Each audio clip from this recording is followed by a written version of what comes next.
Good evening, everybody. I'd like to welcome you all to the January 8th meeting of the Citrus Heights City Council.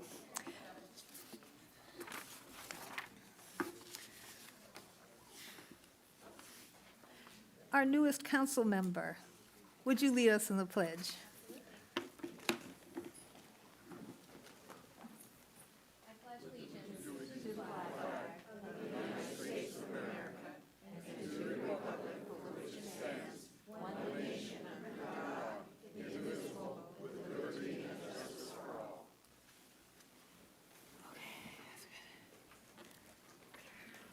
Please call the roll.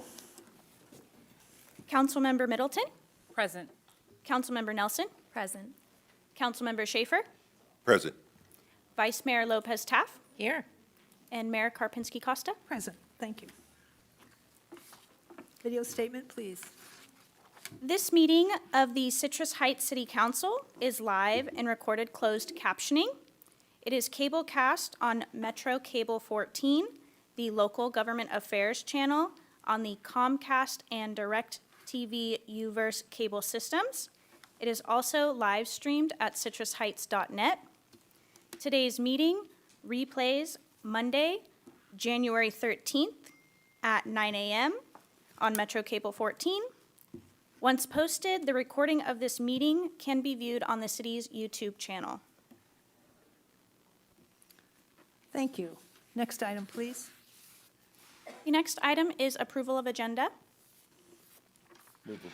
Move approval. Second. Moved by Councilmember Schaefer, second by Councilmember Middleton. All those in favor, say aye. Aye. Aye. Passes. Next item, please. The next item is presentation, item number 4, presentation by Citrus Heights Women's Club, update on community projects grant-funded project.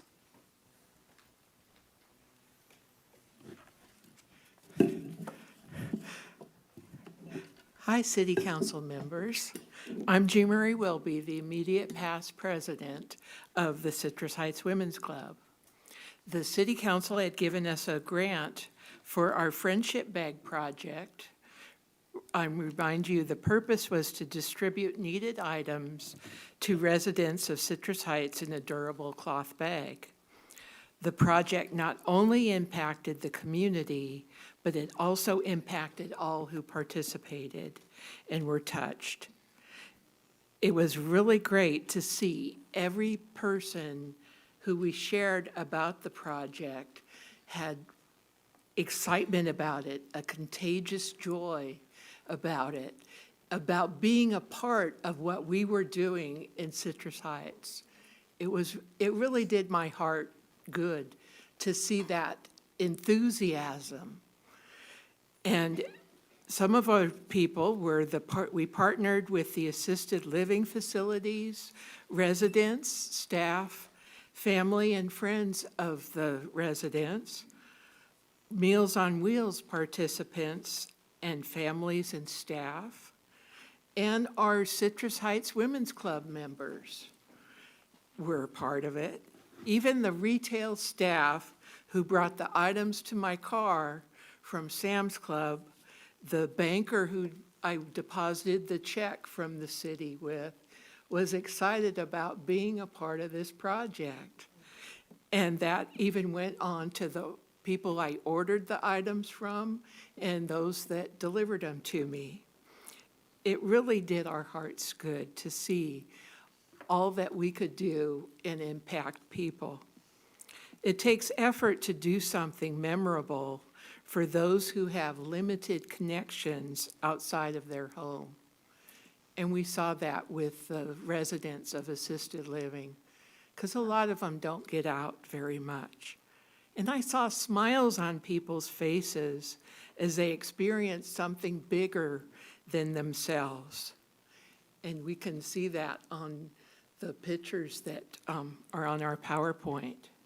And I want to thank the Citrus Heights Council for this opportunity to utilize this grant. We had fun doing it, and we plan to continue this project with our remaining funds. So this will go on.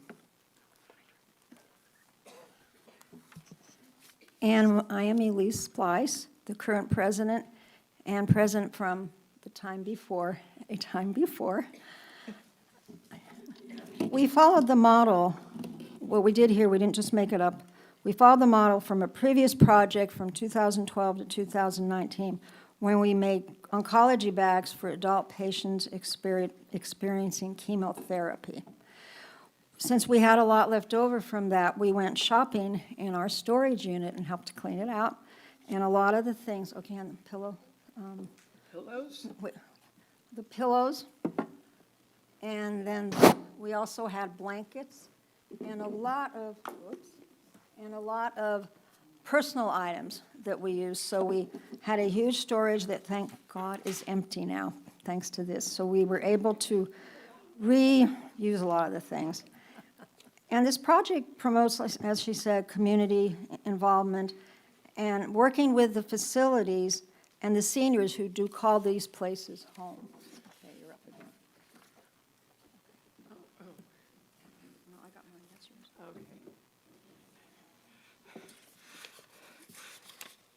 The specific assisted living facilities that we partnered with were Oars on Greenback. They have 50 residents, and Mai Vang is in charge of the organizing of that. Kosher on Stock Ranch, and they have about 100 residents. And then Meals on Wheels, the picture shows the people who receive Meals on Wheels at home, but we also linked up to those that went to Crosswoods to receive Meals on Wheels in a restaurant-type setting with tables and chairs. And there's some pictures also that we have of that. Yeah, there you can see on our PowerPoint where we were able to meet with them. And then we also had a article that was written by Elise at the Citrus Heights Messenger on April 26. It made the front of the paper. So we were very proud about that. And then we partnered with the city on the bags. And the bag fell down there, but I'm sure you recognize that. Before beginning the work of this grant, our club went through some leadership changes. In March of 2024, our goals were modified to fit the remaining time that we had, and we became busy bees working on the grant's work. I led the team of club members. After general discussions and approvals, we ordered the items. We kept track of a budget on Excel throughout the project. And then with carefully budgeted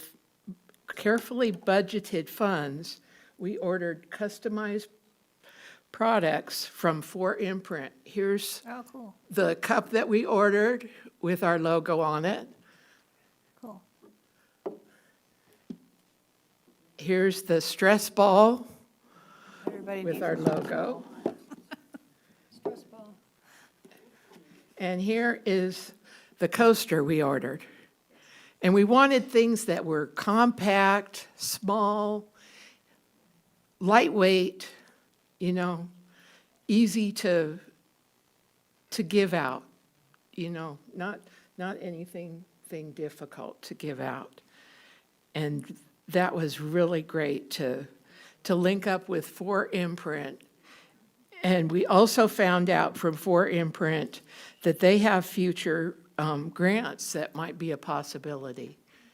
So we'll keep that in the back of our minds too. And then we purchased some items. We went to the 99-cent store, which, was going out of business. And we took advantage of the deep discounts. We got stocking caps, hot chocolate, and candy. From there, we went to Dollar Tree, and we got this solar stake light that they requested. This was on the wish list. I'd never used it, but the people wanted it, so the people got it.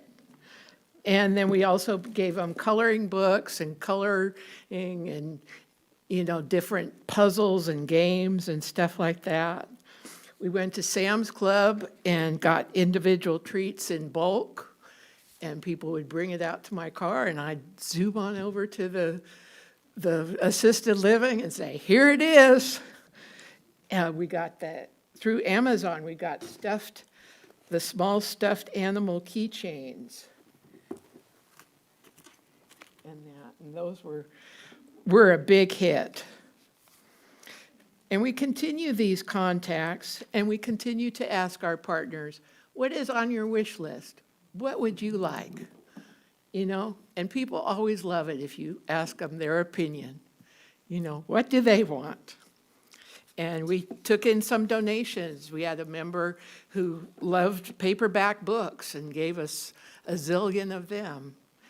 And I remember the Meals on Wheels people that we met with at Crosswoods. There was one lady that was a voracious reader, and she just was like, oh yeah, I'll take everybody's book, and they passed it on through. So that was awesome. Okay, we're almost done. Almost done. Okay, let's see. And so for the future, we are going to continue to use these, and we ordered a bunch of things like hand warmers, and we'll eventually get foot warmers. So we're still working with Amazon like that. And so you can see from the pictures, Amy, can you go back to the ones when we're at the table? One more, the table. Okay, you can see in the back on the bottom, those are all these cups lined up.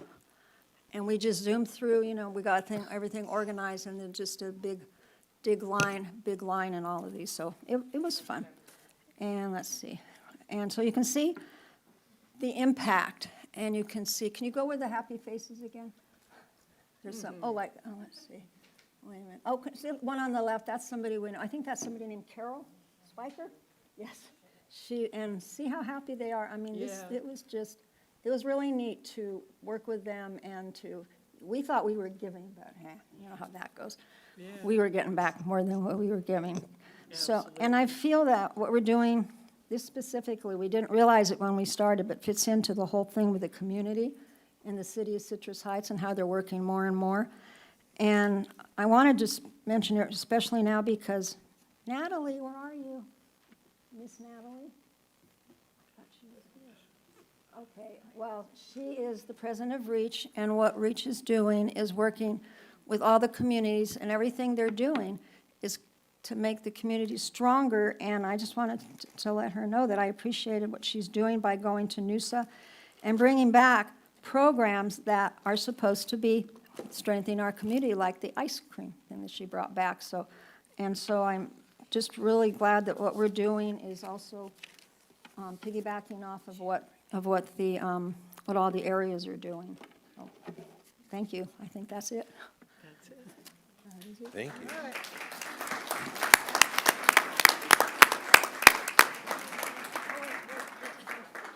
Thank you. It's nice to know that we invest our dollars, our people's money dollars into groups like this that help out our community. So I'm glad that you guys got the grant. I'm glad you used the money well and shared with us what you did. Very nice. Very nice. You made a lot of people happy. Now get your junk out of there. Next item, please. The next item is presentation item number 5, presentation by International Association of Human Values, update on community projects grant-funded project. Thank you so much, You don't have any respected. stuff to put on the table. I don't have stuff to put. Respected council members, wishing everyone a very happy new year. My name is Deepak, and been facilitating the Sky Resilience training, for which we got the grant for our veterans and their families, and that was later extended to the other residents of the city of Citrus Heights. Using the grant, we were able to provide Sky Resilience training, which helps reduce stress, which helps reduce anxiety, which helps reduce depression, to promote better sleep, to promote better wellness and overall happiness in our participants' life. Stress is, one of the leading pandemics. World Health Organization says that, stress leads to violence, stress leads to anxiety, depression, bad health, and, everything starts with stress. And our Sky Resilience training has shown very effective in reducing anxiety by more than 57%. So here we got the grant, we brought it to our veterans and family. I have a short video on some of the experiences and how we present the training. So Amy, would you play the video? It's condensed, it's a little choppy. Hi, my name's Angelia, and I just completed the Sky program. Honestly, every day I felt better about myself, my inner being, my connection with God. It's been a true, amazing turnaround for me. I feel like a different person, to be honest. I'm just really happy that I got out here and I didn't let anything stop me. It's a life-changing event, and I encourage anybody who can come out and do the Sky therapy to do it, especially if you're suffering with anxiety, depression, PTSD like me. It's worth your self-investment, and there's nothing but good to come out of it. So y'all come out here and give it a try.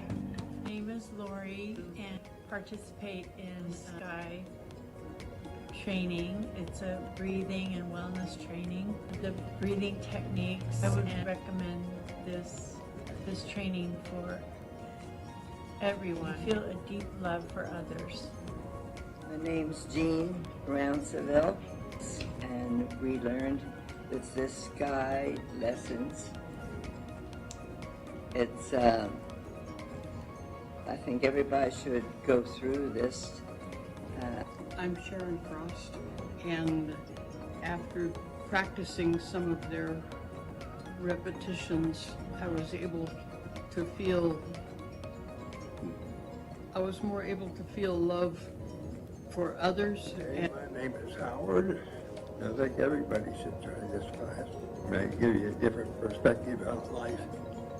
I'm Terry, and the benefits of Sky are they're tenfold, hundredfold. It's just, there's no limit to what it can do for us. So wonderful. So we're able to bring Sky to more than 40 veterans, families, and other residents. We were able to conduct 200 wellness sessions, 200 participant wellness sessions that included some breath work, that included some meditation, and for participants to get a taste of what it would feel like to have a stress-free mind. We are made up of both matter and spirit. Often we look at a matter, right? Often we take a look at comforts for our body, but what about our spirit? And when we do these techniques, the breath work, meditation, that can really help to tap into your inner being, help reduce stress, so that we can lead a happy life. So once again, we'd like to thank all council members to be able to give us the grant so that we could bring it to the residents, especially the veteran population. We plan to continue to do more with the funds that is left, and we hope to continue offering these services to the residents of the city of Citrus Heights. Thank you. Thank you, Deepak. I'm going to make a confession, is that my husband and I took Deepak's training, and it was a 2.5-day event or so. And Ted was nice to me for the whole week after that. It was like stress was gone. It's a good program. Next item, please. The next item, item number 6, is proclamation of the City of Citrus Heights proclaiming January 2025 as Neighborhood Area Awareness Month. I have asked Councilmember Nelson to handle this proclamation. Can I invite the members of our neighborhood areas to join us for the reading of this proclamation? Absolutely. If you're a member of a neighborhood area board, president, member of even just the neighborhood area, you've been to something, please join me up here. If you've been to a neighborhood area meeting, you're participating in your neighborhood area, we would love to have you join. What a good-looking. Everybody is a part of a neighborhood area, in case you're wondering. That's right. Jody calls. No, we don't. You could stay. Spread it out a little. There we go. Awesome, thank you. We'll look at Kelsey, Councilmember Nelson. Hello, everyone. Gosh, what a good group. Yeah, I'm at 11. Yeah.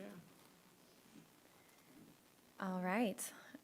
So we have the proclamation of the City of Citrus Heights proclaiming January 2025 as Neighborhood Area Awareness Month. Whereas the City of Citrus Heights recognizes the importance of strong, engaged, and vibrant neighborhoods as the foundation of a thriving and connected community, and whereas the Neighborhood Area Network provides opportunities for residents to work collaboratively on a shared vision for the future in enhancing community pride, and whereas strong neighborhoods improve public safety, encourage neighbor-to-neighbor communication, and help prevent blight by promoting care and stewardship of homes and shared spaces, and whereas engaged residents are essential to the success of community initiatives as they contribute their time, talents, and energy to improving their neighborhoods through volunteerism and leadership. And whereas awareness and participation in neighborhood meetings, events, and activities strengthen community ties, improve understanding of local government processes, and ensure the voices of residents are heard and valued. Whereas celebrating Neighborhood Area Awareness Month highlights the contribution of residents and community leaders who have demonstrated exceptional commitment to enhancing the quality of life in Citrus Heights. And whereas the city encourages all residents to take pride in their neighborhoods, become active participants in community discussions, and take part in programs and initiatives that promote collaboration and civic engagement. Now, therefore, be it resolved that the City of Citrus Heights does hereby proclaim January 2025 as Neighborhood Area Awareness Month in the City of Citrus Heights and encourage all residents to recognize and participate in this effort to strengthen our neighborhoods, foster civic pride, and build a connected and resilient community. Thank you. I'd just like to take a moment to share a little bit about why this initiative was brought forward from the city and in collaboration with our neighborhood areas and REACH. Our neighborhood areas do a lot. They often go unnoticed. The people who are here, standing here today, are the ones who have been putting in a lot of hard work to bring more attention to the neighborhood areas and to keep doing the work. And our hope with Neighborhood Area Awareness Month is to bring to light the great work that they're doing and that is already in place for residents who aren't currently involved to step into. The work is being done, the foundation is set, all you need to do is participate. So that's what we're doing. We're asking residents, if you live in Citrus Heights, you also live in a neighborhood area. It's time, make 2025 the year, to find out which neighborhood area you live in and get involved today. They're always looking for neighbors to participate in any scale. Whether you just want to be a friendly neighbor who smiles at people across the street, or if you're ready to sign up and be on the board. They are waiting for you. So don't hesitate. Make this the time that you get involved. As part of this initiative, we're doing a little bit more to robust the efforts around our neighborhood areas. You should have already gotten, we're hearing that they're dropping in mailboxes already, a neighborhood area mailer. So this was a strategic objective by our city council that we wanted to make as a part of this Neighborhood Area Awareness Month.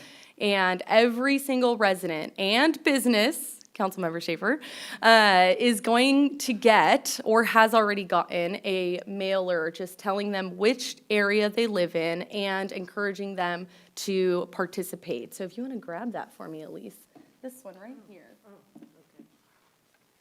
This nice little mailer, it is tailored to the specific neighborhood you live in. So you're getting the information that you need to get involved with your area. So definitely check that out. If you haven't gotten one, feel free to let us know. We can get you one. In addition to that, we'll also have some banners going up around our city, just promoting the Neighborhood Area Awareness Month. They're taglined with the sayings, your neighborhood, your voice. So that your neighborhood areas are an opportunity for you to have your voice heard. So get involved and make your voice heard by getting involved. Last but not least, we've got some awesome signs that we've given out to our neighborhood area leaders as well. You can see them here. These are yard signs that will be distributed in your neighborhood for you to get involved. They feature a nice QR code and link for you to sign up and learn more about your neighborhood. Love it. Yeah. So, we'll also be, last one, actually, I was kidding. We're gonna be doing a social media campaign as well. So maybe you're not walking around, maybe you're more on the digital side of things. We wanna make sure you're seeing things too. We're gonna be doing a social media campaign highlighting each of our neighborhood areas. All 8 of them will get a post. We'll be talking about the importance of them, the value, and the stories that make each of them unique. So we're really looking forward to that, and thank you to each of our Reach and neighborhood area representatives up here today, and to every single person involved. We really appreciate you.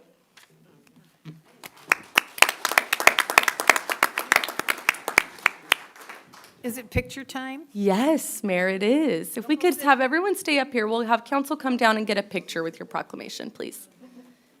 And NA leaders, please don't forget to pick up your yard signs at the end of this meeting.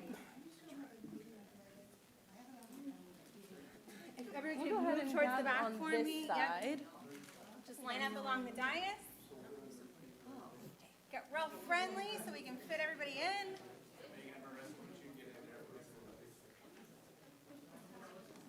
Amy, will ya?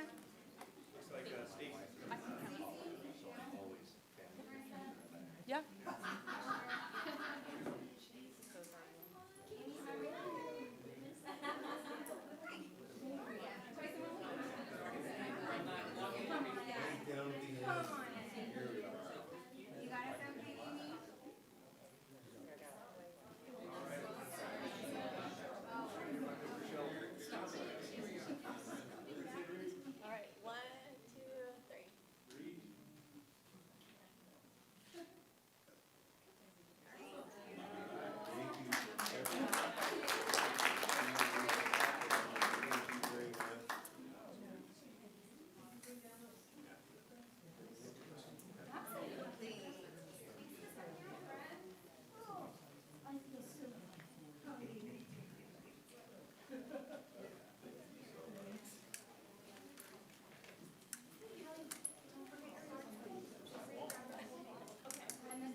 That's exactly what 10 toes down.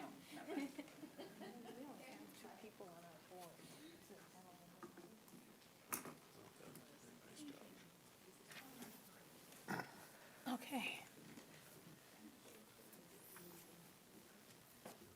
Next item, please. The next item is public comment. Normally, speakers are limited to 5 minutes each. The mayor has the discretion to reduce the allotted time. We have a countdown display that will flash red at the end of the allotted time. Also, consistent with the Brown Act, the council is prohibited from engaging in a discussion or taking action on any item not appearing on the agenda. Okay, I have one speaker for item 13, and I'll hold that until the item is called. And I have 4 for general comments. You have title 5 minutes. It's only 4 people. So first is David Shelton.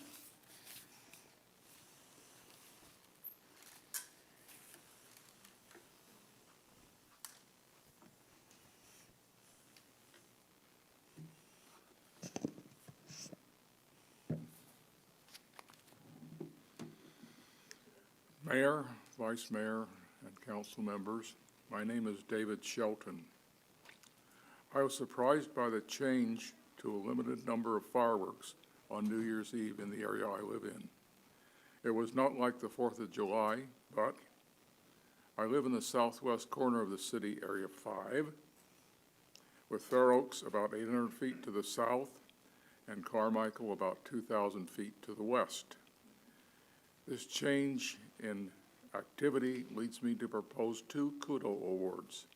1, Code Enforcement Member Dylan Burke, and 2, Citrus Heights Police Department Click It and Fix It Procedure for use on fireworks and hopefully gunshot sounds.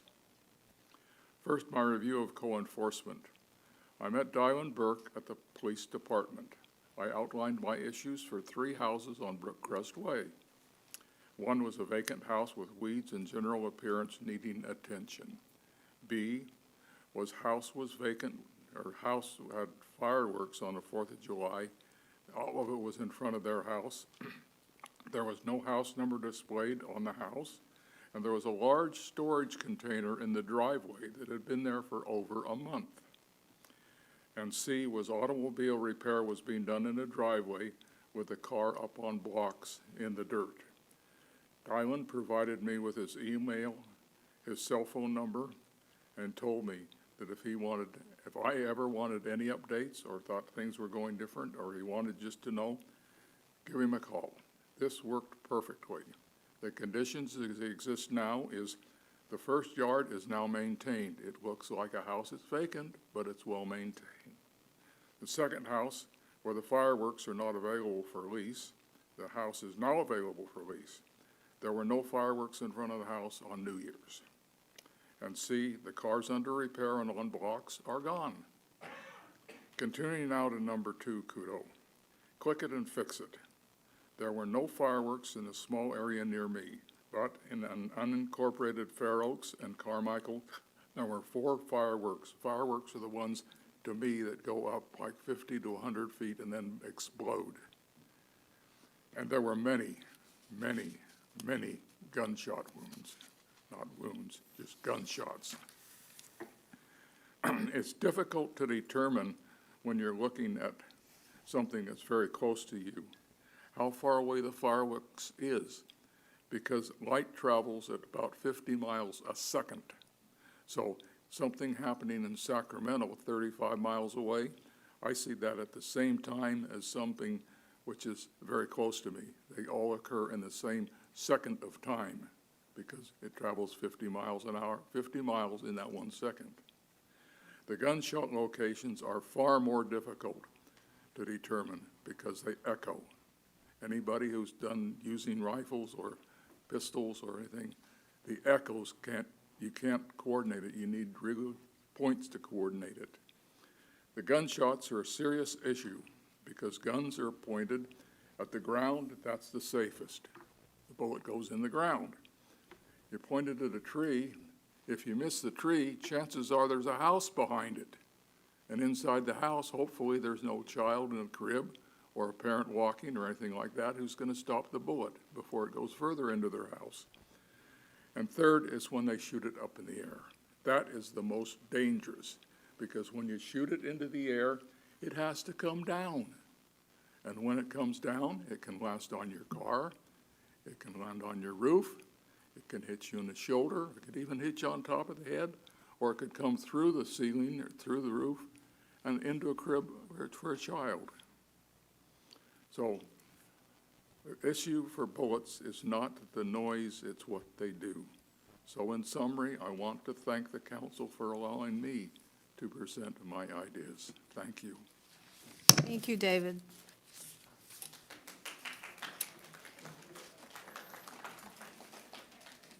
Keeping with the Davids, we have David Warren.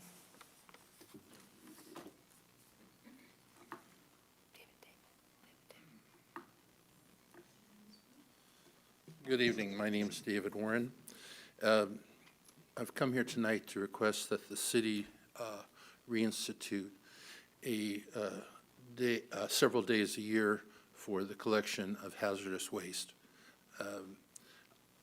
At the last roundup of trash in Crosswoods, on Crosswoods Circle, I came out early in the morning and found paint cans, broken light bulbs, et cetera, materials that shouldn't have been there because they're not allowed. There was a car battery sitting there. And I think one of the reasons is that in order to dispose of such things, although the car battery, you can take it to any auto parts place and get rid of it.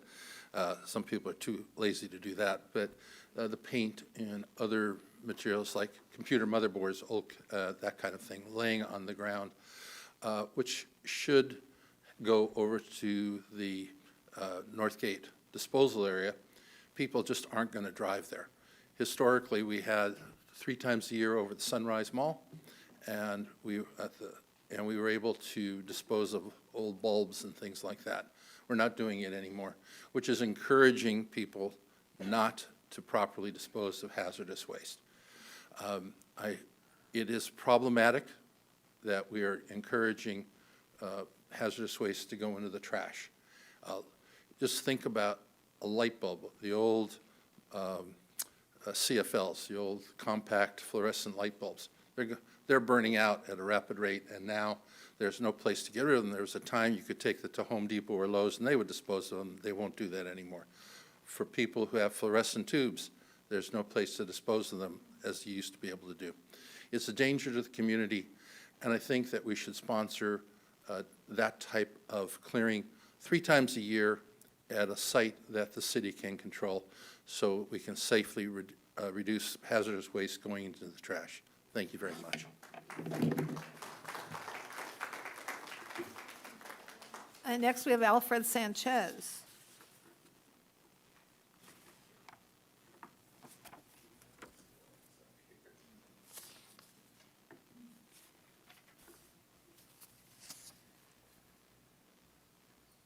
This thing on? Working. Like I really need a microphone, huh? Mayor, members of City Council, I just want to say that we had our 6th annual Homeless Persons Memorial Day. And first and foremost, I would like to thank Adalberto's Restaurant for allowing us to have it there. And we couldn't count how many people because it was more than we normally have, but it was about 30 people showed up for this. It was a very somber event. Everybody got to talk, and all the homeless people got a burrito bought for them. And I want to thank you all or congratulate you on your appointments. And I'm looking forward to this year. I don't know, I just have a good feel about it. I got a good energy about it. I think we're going to accomplish a lot of things. And that's all I have to say for today. And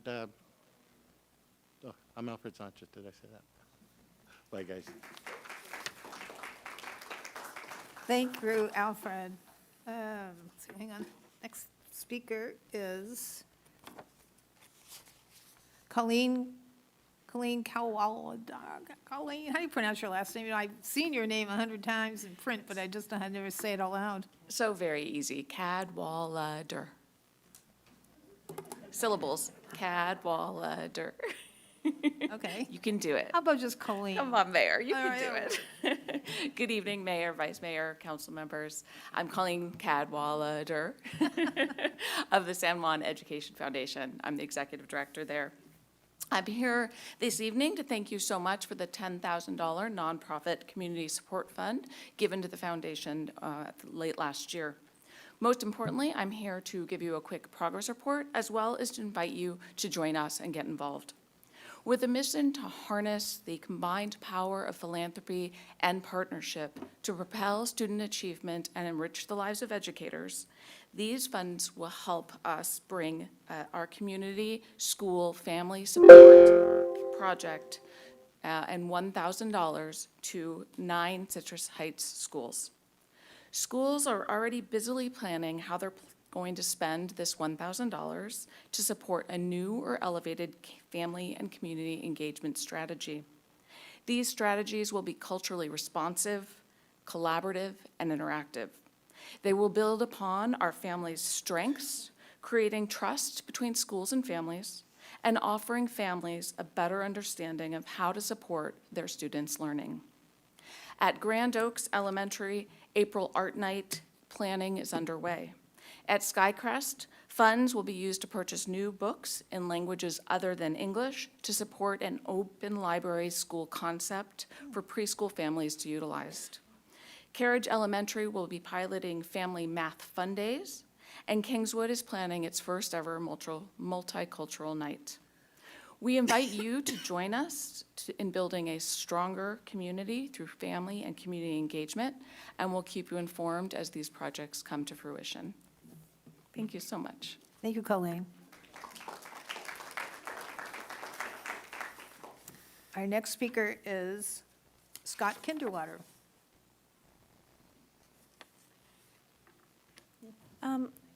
Mayor? Oh, I believe that one- Item 13, okay. Thank you, Vice Mayor. Thank you, Rachel. I didn't see the 13 up in the corner. Okay. Then that's it. Any other public speakers? Now's a chance. Go, come to the podium, give Rachel your card. I think there is one more in the audience. Okay. You fill out one of these cards and give I it to did. Rachel? I gave it in. I don't know why you don't have it. My name is Bridget Duffy.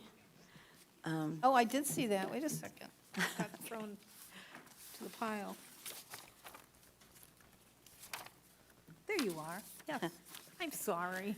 No problem. Hi, Bridget. What you got? AKA Bridget of the Bridge, building bridges, tearing down walls. I come in peace. I'm here tonight just because I have, this is where I have to go. You're my local government. I don't have real easy access to Congress or Senate or the executive branch. So I just wanted somewhere to go to say out loud, in public, and for the record, that I do not consent to another Trump presidency. Al Franken was forced to step down from being a senator for making a couple of lewd jokes in the 70s. I do not accept a president with the history that this person has, including 2 impeachments where he was let go without any trial. I don't accept it. I do not consent to it. I think I speak for a lot of Americans, but that's yet to be seen. But I just needed to get this off my chest and into my government's ears, and you are my government. And I thank you for being my government. It is a grave responsibility, and especially right now, it's a grave responsibility. You take an oath of office to uphold and defend the Constitution from all threats, both foreign and domestic. And right now, when I look up into the sky every day, there's crisscrossing, seed clouding planes putting aluminum into my atmosphere. There is probably fluoride in my water. There is glyphosate in my food. This healthcare, this is the government's responsibility. For-profit healthcare is no longer optional. It's not acceptable. People are dying because they don't have enough money to pay for insulin, while CEOs are making tens, sometimes hundreds of thousands of dollars off the taxpayer. So no, it's not acceptable anymore. And you as my government, you're the lowest, you're the city government, you're the closest people I have to talk to, so that's why I'm talking to you. But I'm telling this for a lot of people throughout this country, to a lot of government representatives, senators, congresspeople. This is a time for people to step up. It's not going to be easy. There are thugs about. There is mischief about. There is corruption. But this is the time for us to be brave. This is the time for us to find the Moana in us. This is the time to be brave and clever and strong. And that goes for us as well as for you. So, aloha. I absolutely come in peace. I see a future that is not violent. I don't condone, I don't consent to money being spent to kill other people abroad when nobody is coming here to hurt us right now. I don't agree with that. I don't agree with a lot of that stuff. And I see a future where we don't need that stuff.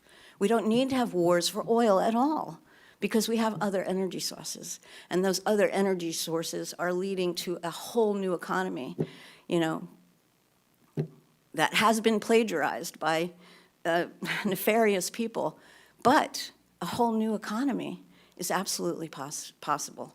A green economy, not only trying to help the environment, but also the lovely green of cannabis. Cannabis offers us a great many alternatives to fuel, paper, material, medicine, all of it. So I see a green future, a peaceful future, a loving future. But it's us who have to make that happen. It's not just going to happen by itself. We see it, we feel it in our hearts, and now it's time to make it real for everybody. Now's the time. So thank you for listening. Aloha again. Thank you, Bridget. Any other public comment? Okay, can we go to the next item, please? The next item is comments by council members and regional board updates. I'll start with Councilmember Nelson. Thank you, Mayor. Well, I will be appointed to my first boards tonight, so I'm very excited about that. I'm happy to be here with you all. It's great to see so many people come out to tonight's meeting. Hope everyone had a happy new year, and I'm looking forward to 2025 alongside you. Thank you. How about Councilmember Schaefer? Well, thank you, Mayor. So our last meeting here was on 12/19, or 12/18, 12/19, I had a SACOG meeting. It was very jarring a little bit because a lot of folks who ran for reelection there were not successful. So we had a pretty sizable turnover on SACOG as far as the board of directors go. So we have a little bit of sort of everybody settling in and getting back to business. So we have a next meeting tomorrow. So, and then that was on the 19th. And then on the 23rd, tragedy struck my district. Mercedes and Van Maren, a young man, was hit by a car and killed. It was late at night, not late at night, 9:30, 9:45. I don't have any more information on this particular individual than what I've read in it's all available to you. So, but it's just a tragic. There was apparently a DUI driver involved, but it was a sort of a perfect storm of circumstances where a sort of safety got thrown to the side. If the driver hadn't drank, maybe he would have stopped in time. If this young man hadn't been riding his bicycle out at 9:30 at night, well after dark, maybe that would have, I just would implore, this is just heartbreaking to me, that this young man was 18 years and 3 days old. And it just has such a life in front of him. And I went by and looked at the memorial that was set up for him, and it's just a tragedy that didn't need to happen. And so I just would ask, you talk to your family and your friends, you got to be more careful out there. This young man did not need to lose his life. So that being said, so yesterday I attended Supervisor Rosario Rodriguez and Rich Desmond's swearing in for the Board of Supervisors. It was a very well-attended event. I think both of those folks are incredibly qualified to hold their positions. I think our county is in pretty good hands. And so I look forward to working with Rosario and Rich, because Sue Frost was on SACOG, Rich is on SACOG, but they're great partners to work with, so I wish them the best of luck. With that, I will wrap up my comments. Thank you very much, Mayor. You left one out. You left one out. I left one out? You were my mayor for the Monday. Oh, this. I was yes, that was, I don't remember what date that was. I'll come to it. I think it was the last Monday in December. 16th. The 16th, okay. That was. When I can't do it, he fills in. Yes. He's my backup. Yep. That's coming up again at the end of the month. Yes. Yes. Councilmember Middleton. Thank you. Thank you, Mayor. No board meetings for me. We'll wait and see what the assignments are for this term around, but I want to say that I hope everyone had a very great New Year, a very wonderful Hanukkah, which just recently ended, and looking forward to the next set of months coming up. 2025 is going to be a great year. I know that our council is going to get a lot of good things accomplished this year. They are. How about Vice Mayor? Thank you so much, Mayor. I really just want to say Happy New Year. New Year comes with so much promise, so much excitement, so many plans. And I was reminded today because I was talking about writing business plans with a community group, and writing your goals for the year is like your personal business plan. What kind of business are you going to handle this year? And I'm very excited about what we as a council are going into planning with for you, our residents and our community. And, hold us accountable. I love that we have residents who feel comfortable to come to their local government and say how they feel. Because this is your public forum, and we only have you to tell us how you feel. We don't try to make things up. We are wanting to be responsive, but in order to be responsive, we need to hear. We need to hear how you feel. We need to hear what you need. And so I appreciate all of you for your future participation in what we do here for everyone's benefit. Thank you. Thank you. Well, it's true, our last council meeting was December 11. It seems like it was a long time ago. But we went to Sue Frost had another going away party on the 15th of December, and I gave her a plaque on behalf of the city. The lady who ran the party didn't allow me to read it, so Sue just took it. She'll take it to Arkansas with her and love it. But we did do that. On the 17th of December, there was a mosquito meeting. It's really neat. At the end of the year, and I started this when I was chair many years ago, we have our department heads, but then we have the workers underneath the department heads, and they come forth on the last meeting in the year and talk about everything they did that year and the number of places they went, all the various sources that they eliminated, backyard sources, whatever. We didn't always hear the little stories, and so we got to hear all the little stories at the end of the year. And then we have a holiday lunch, everybody gives awards, and so it was kind of a nice event. We do it every year, and I just liked going to that. We had a city luncheon on the 18th. And we recognized our city staff for all their hard work throughout the year, and I just want to reiterate that thank you to all our city staff throughout the year. And I agree with Alfred that 2025 is going to be a great year, and our council sits here ready to serve you. On the 20th, representing Area 10, I put on my Santa outfit and I delivered food to 12 households, and that took me most of the day. I did Monday with the mayor on the 23rd and on the 5th this last month. And if it wasn't for Mr. Shelton, sometimes I have nobody.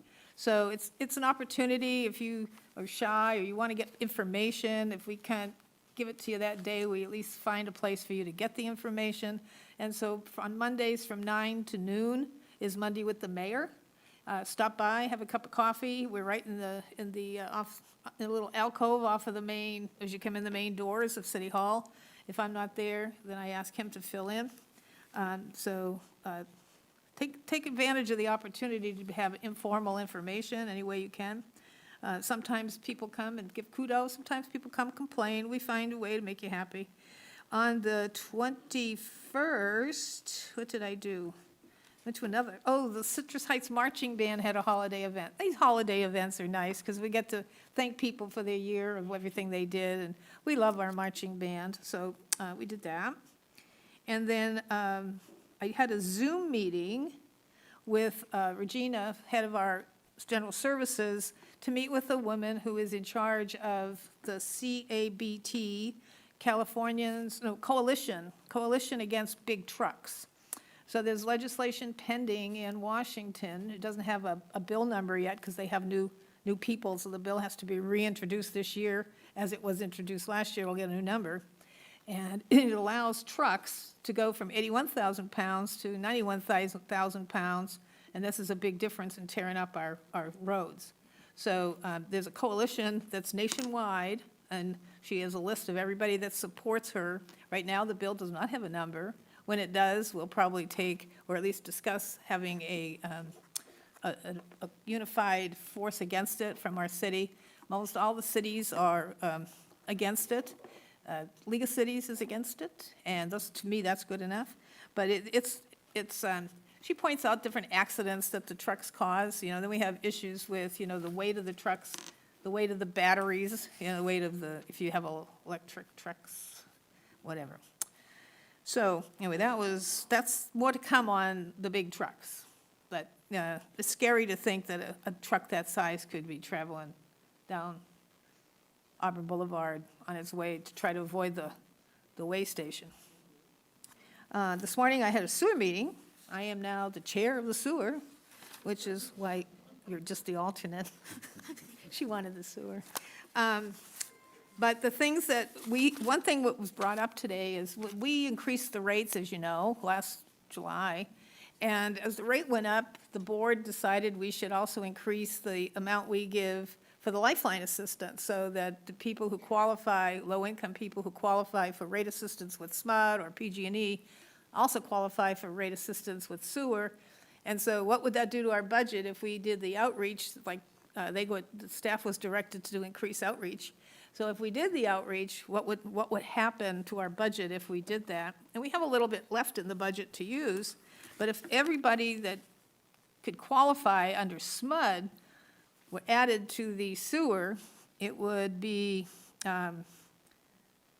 56,000 more people. So that would kind of, so we're going to do it in stages and phases. So if you are an owner and you get a discount from SMUD or PG&E, you will be getting a notification from the sewer that you're eligible for a sewer rebate. So it comes to about $30 a year towards collection and $165 a year for treatment. So that's about $200 a year, so the bill comes every 2 months, so it's about $20 off your bill every month, and every billing period. So worthwhile if you qualify.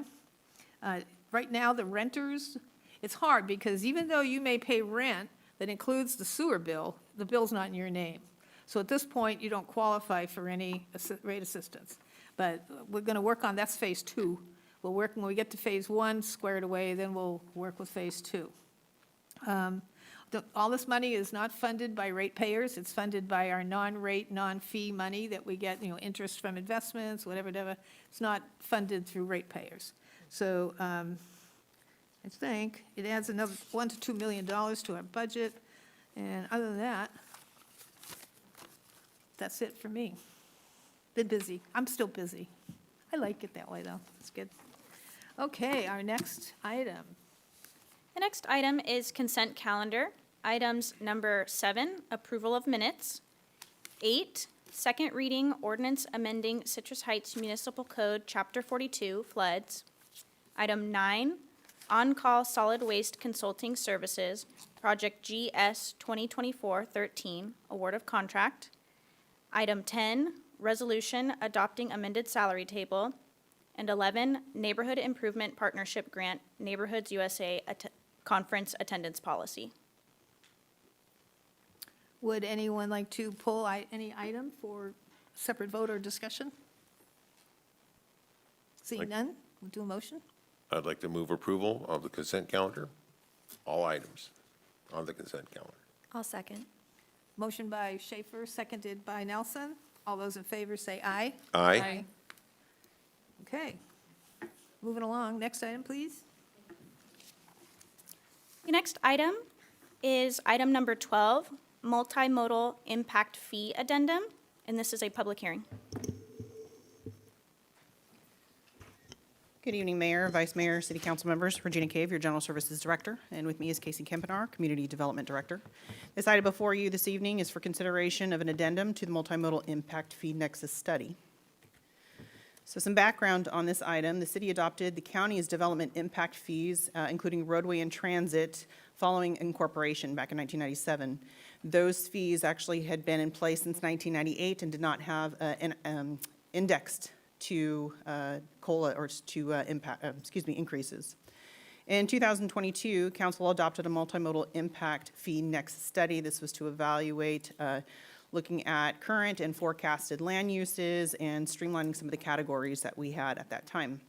The study analyzed the relationship between growth and demand between residential and non-residential land uses, had to be related to demand for facilities generated by new development, and we looked at residential measured by dwelling units and vehicle miles traveled, as well as commercial land uses measured by 1,000 square feet and vehicle miles traveled as well. So the fee schedule that was approved in 2022 is before you. It has the residential, retail, and employment. And there's the impact fees, which were per unit or square footage in one category. And then over to the right, just for reference, I've also included what those impact fees are today. We did index those to the CPI. So how are our impact fees determined? So we look at land use growth assumptions. We have a capital improvement plan, multimodal improvements to accommodate growth, which was also incorporated into the Nexus study that had been approved by council back in 2022. It looked at a lot of our corridors, our existing pedestrian and multimodal uses, and how those could be supported by new development. And then we determine a cost per DUE or dwelling unit equivalent to support that capital improvement project or program attributed to any potential growth. And it had to be, again, proportionate to those impacts of new growth. And then we apply the DUE or the dwelling unit equivalent cost to those land uses. So what are the fees used for? The fees must be used to maintain the same level and quality of services for residents. Even in situations where you have new development that comes in and they create those impacts, you're not looking to better your facilities, you're looking to at least maintain those facilities. And this is not maintenance per se. This could be improvements, but to still keep those same levels of service. That would include your road construction, including your pavement, your sidewalks, curb, gutters, ADAs, ramps, medians, striping, paths, trails, streetlights, and traffic signals.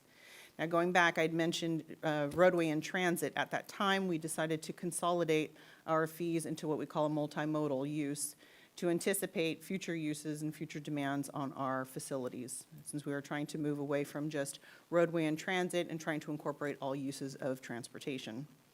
And the projects and improvements, again, were included in the 2022 Nexus study, which is available online and in our city clerk's office and is referred to as the Master Capital Projects listing. Part of the reason the addendum is being considered is there was a recent Supreme Court case called Sheets versus County of El Dorado, so local here, and it really added some guidelines for how you do impact fees and reaffirmed the proportional nexus required. But it's erred on the side of more analysis than less, and so the way we've structured this is there's some one size fits all, but there's also a lot of things that don't fit nicely in a box. So this gives us the ability to do the additional analysis as suggested by the Supreme Court and provides the guidelines on how that's done. So the addendum would apply to a few different categories. We have a fair amount of projects that require traffic studies, so that's actually a really easy calculation to do. They have the VMT associated with that. We also have, occasionally, we get unique uses that are not typical, that have weird VMT and have different impacts on our roadway system. So that allows us to analyze those. And then any analysis will look at the use, the size of the use, and the geographic location, and that'll have a unique fee based on those parameters. So with that, I'm happy to answer any questions you may have. The recommendations on the screen. Any questions from council members? Questions? Okay, it's public hearing. Open the public hearing. Does anyone like to speak on this matter? Close public hearing. Entertain the recommendation. Can I make a motion? Go for it. I'd like to move to adopt Resolution 2025, a resolution of the City Council of the City of Citrus Heights, California, adopting an addendum to the multimodal impact fee nexus study. Second. Schaefer Middleton, all those in favor, say aye. Aye. Next item.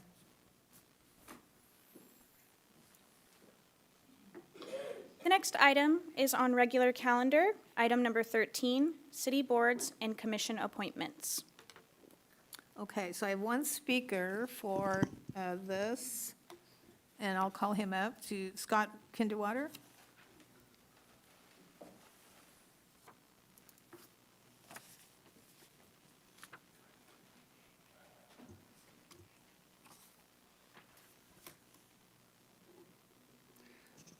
Good evening, Mayor, Vice Mayor, City Council members. My name is Scott Kinderwater, and I'm applicant for the Planning Commission. I'm a retired soil scientist. I'm vested in the community. I've lived here 13 years with my family.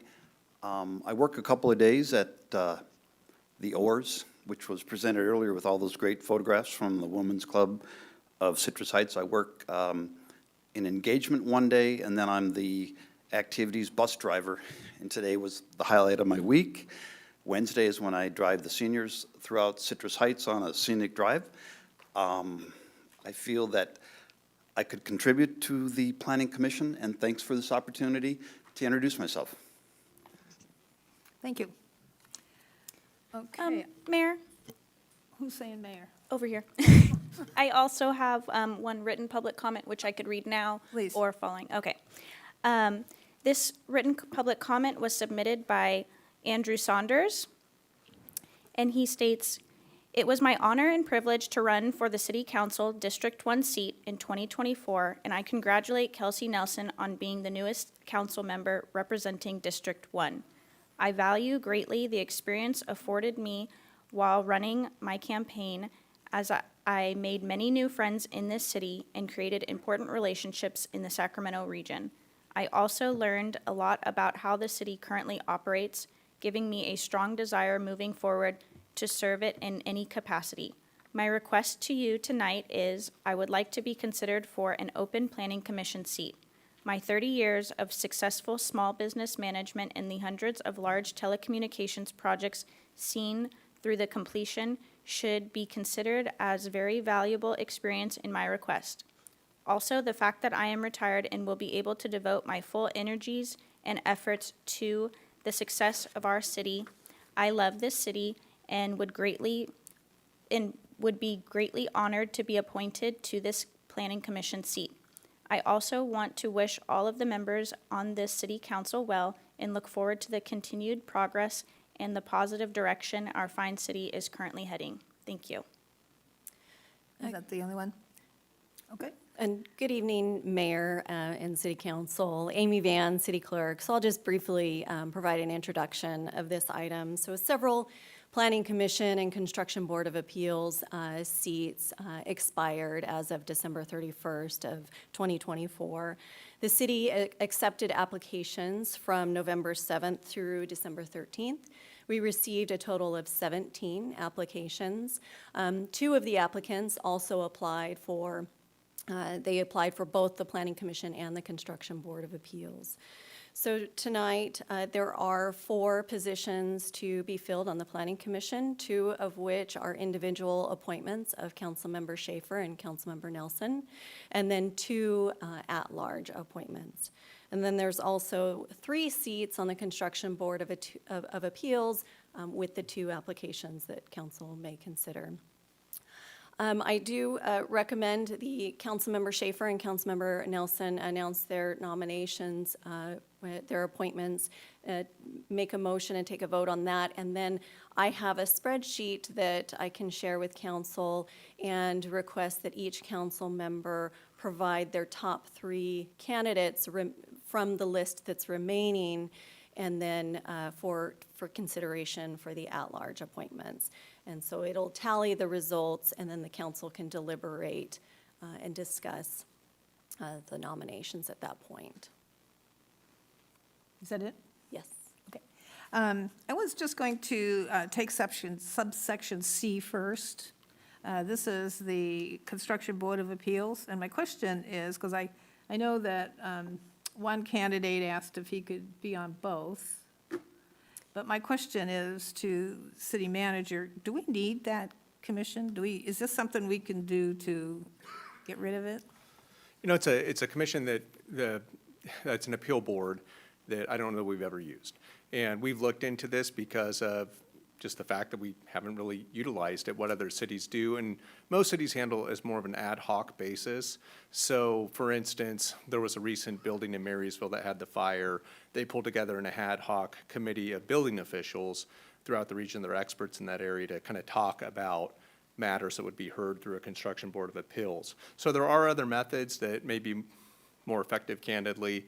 It's just our municipal code speaks to this appeal board. So if the council wish to delay that decision, we could certainly come back with an ordinance amendment for consideration to go to one of these more ad hoc boards, given that it's not something we use very often. And there's also paperwork associated with keeping a board like that up, filings of Form 700s and the like, and if they don't meet, then sometimes it's much ado about nothing, I don't think they've ever met not to my knowledge. in 20-some years, so. I'd like to, if I could get a second from one of the council members, to put that off for now and have a future agenda item on what our alternatives are. I'd second that. Okay, second, third, fourth, fifth, so let's bring that back. We will do so. And then we'll refrain from appointments for now, and then the two members who currently serve, continue to serve, I guess, until there's no item before them. So we'll kind of just hang on for that one, okay? Sounds like a plan. All right, so let's do to the planning commission. So, Councilmember Nelson, your pick. Firstly, I'd like to say I was very impressed by all of the applicants. We had some really great candidates in there, and it was a difficult choice. But my selection is Mr. Al-Hakim Al-Rawi. I liked him, that was good. Good. Yeah, I will say I'm that, impressed, I liked him, that's yeah, good. I liked them too. I liked all of them, actually. But I do favor one, and that's Oleg Shishko. I'd like to appoint Oleg Shishko to a 4-year term. Okay. That leaves us, so now how do we do this? Do we just, Well, if, Fail for the at-large appointments, if each council member could provide their top 3 candidates, and I will mark those respectively, and it will tally on the right, so we can see the results. okay. I'll start with Councilmember Middleton. Sorry, can you repeat that? Name 3. My top 3 for at-large or for? This is at For the at-large, yes. Got it. Just want to make sure I'm clear. Okay, Scott Kindlewater, Andrew Saunders, and where is she? Amy Brown. Vice Mayor. All right. I too did a lot of research. I felt like this was great homework to do. Thank you for submitting applications that we could really look through and wonderful videos. My top 3 are Robert Carlson, Tom Sheeler, and William Shirley. Councilmember Nelson. All right, my top 3 are James Remick, Jay Evans, and Glenda Green. Who's your third one? Glenda Green. Okay. Councilmember Schaefer. Okay, my top 3 will be Tom Sheeler, James Remick, and Amy Brown. Okay. I just want to say, this is 17 applications, and there are so many qualified individuals. These are people that, if you're not selected for this commission, please get involved in your neighborhoods. You all have so much to give. It was I like the idea of having the videos, because the videos help me see people, and for that reason, based on the video, I really like Mr. Campbell, who wants a 15-minute city. I kind of like that idea. I like Mr. Utzig, and I like Mr. Kinderwater. I'm sorry, what was the? Kinderwater and Utzig.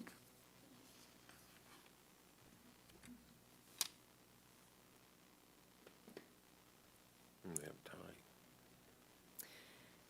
And we have several that have at least 2 votes, so if the council would like to. So what's the next process? Well, we could take those, so that would be Tom Sheeler, James Remick, Scott Kinderwater that have at least 2, and Amy Brown. If we wanted to do another round with just those individuals to consider them, we could take another tally of votes if you'd like to do that. Okay.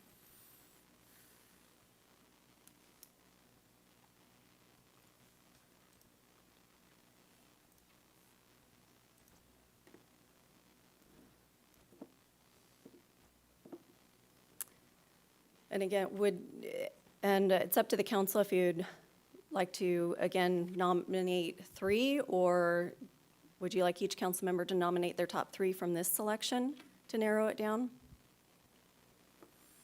Will that narrow it down? I think 2 would do it, do you think? There's 2 seats, but it's, if the council desires to just, out of the 4, Mathematically, what would work? vote for their top 2 candidates, you could do that as well. Top 2 probably get it. I think top 2 will do it. Okay? Okay, we'll start the same. Portia? Okay, it'll be Ms. Brown and Mr. Kinderwater.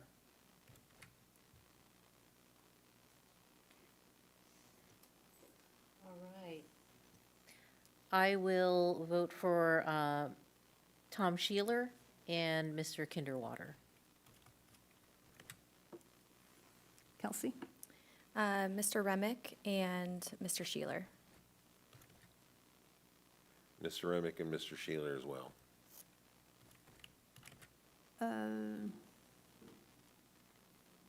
I like Amy Brown and Kinderwater. What's that get us? That gets us Kinderwater and Kinderwater and Sheeler. Sheeler. All right. Kinderwater and Sheeler. So Scott Kinderwater has 3 votes and Tom Sheeler has 3 votes. And so at this time, with the individual appointments of the 2 council members, if council would like to make any motions, now would be the appropriate time. Let's make a motion for these 2 guys. I'll make a motion to appoint Scott Kinderwater and Thomas Sheeler to the Planning Commission. I second. Nelson, Tim, I think Tim, Schaefer. All those in favor, say aye. Aye. Okay, congratulations to our new guys. And I do want to repeat, if you did not get appointed, please get involved in your neighborhoods. This is Neighborhood Month. This is like, now's the time. There is so much you guys have to give. When we looked at our neighborhoods and the assets that we have, we found that the people are our biggest assets in our neighborhoods. So get involved. So that takes us to the next item, I think.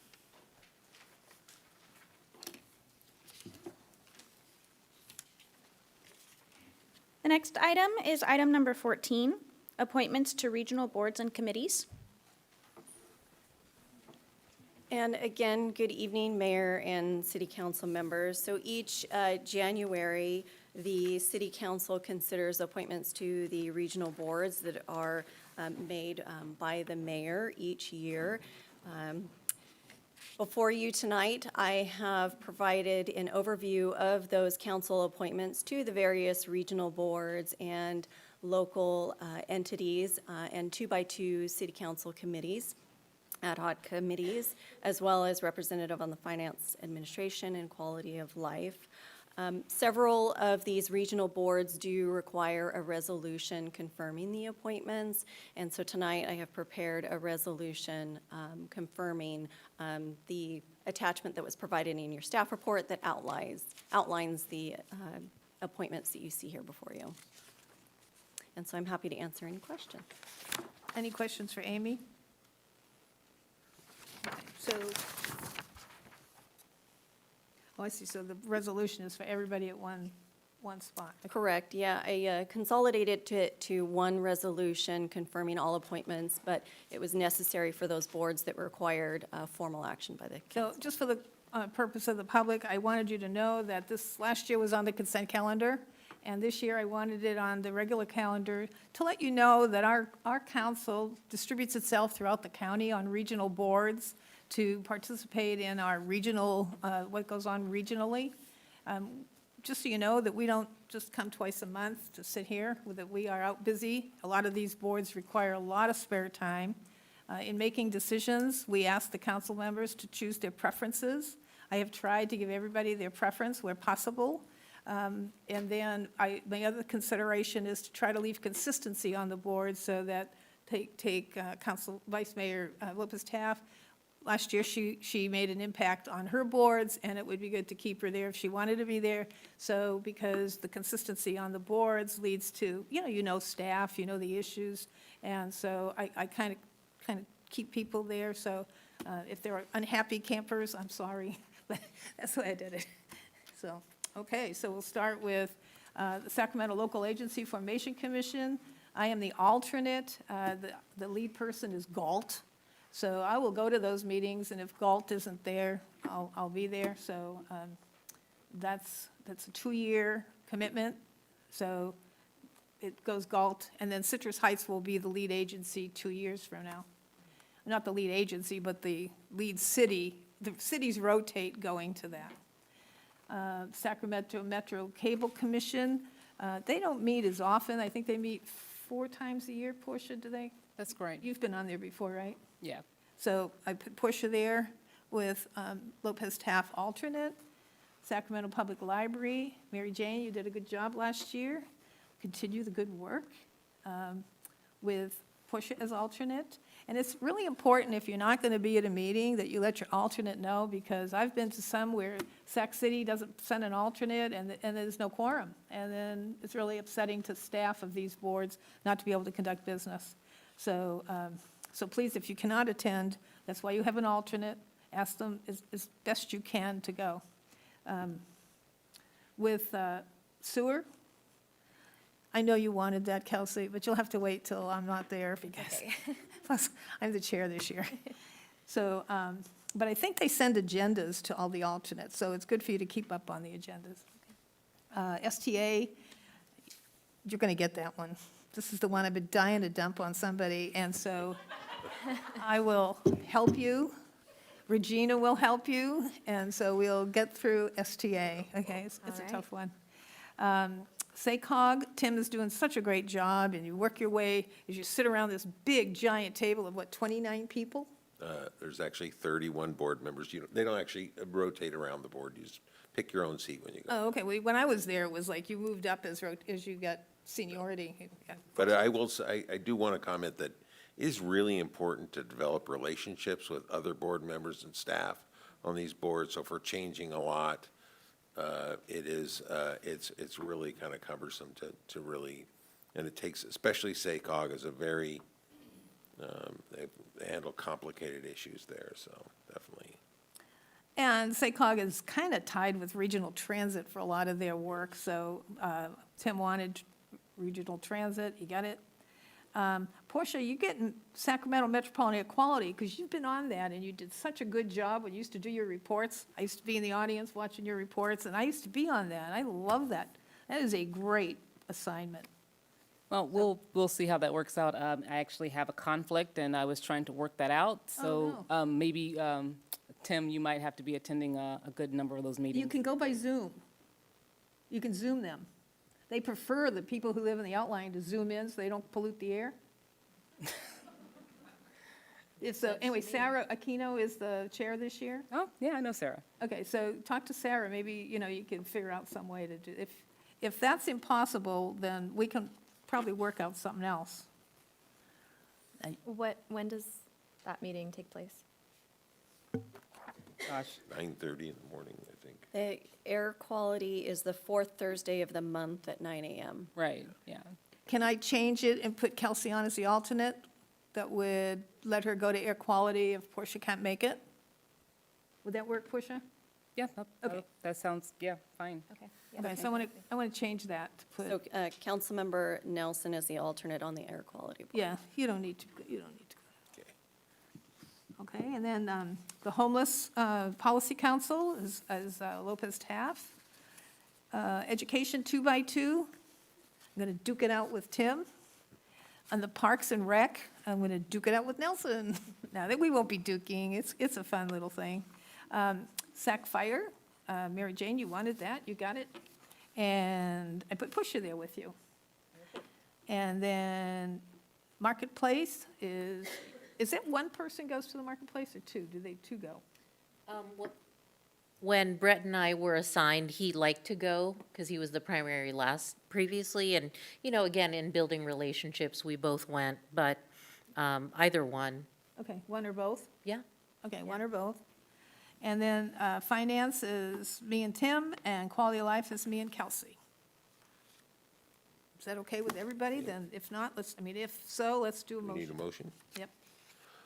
Can I make a motion to adopt a resolution of the City Council of the City of Citrus Heights, California, confirming appointments of city council members to serve on council standing committees and various regional authorities, agencies, commissions, and committees for calendar year 2025. Second. Schaefer Middleton, all those in favor, say aye. Aye. All right. Got through the tough stuff. Now let's do the fun things. Fun. Okay. Next item, Rachel? The next item is Citrus Heights Police Department Animal Services Unit Service Enhancement Update.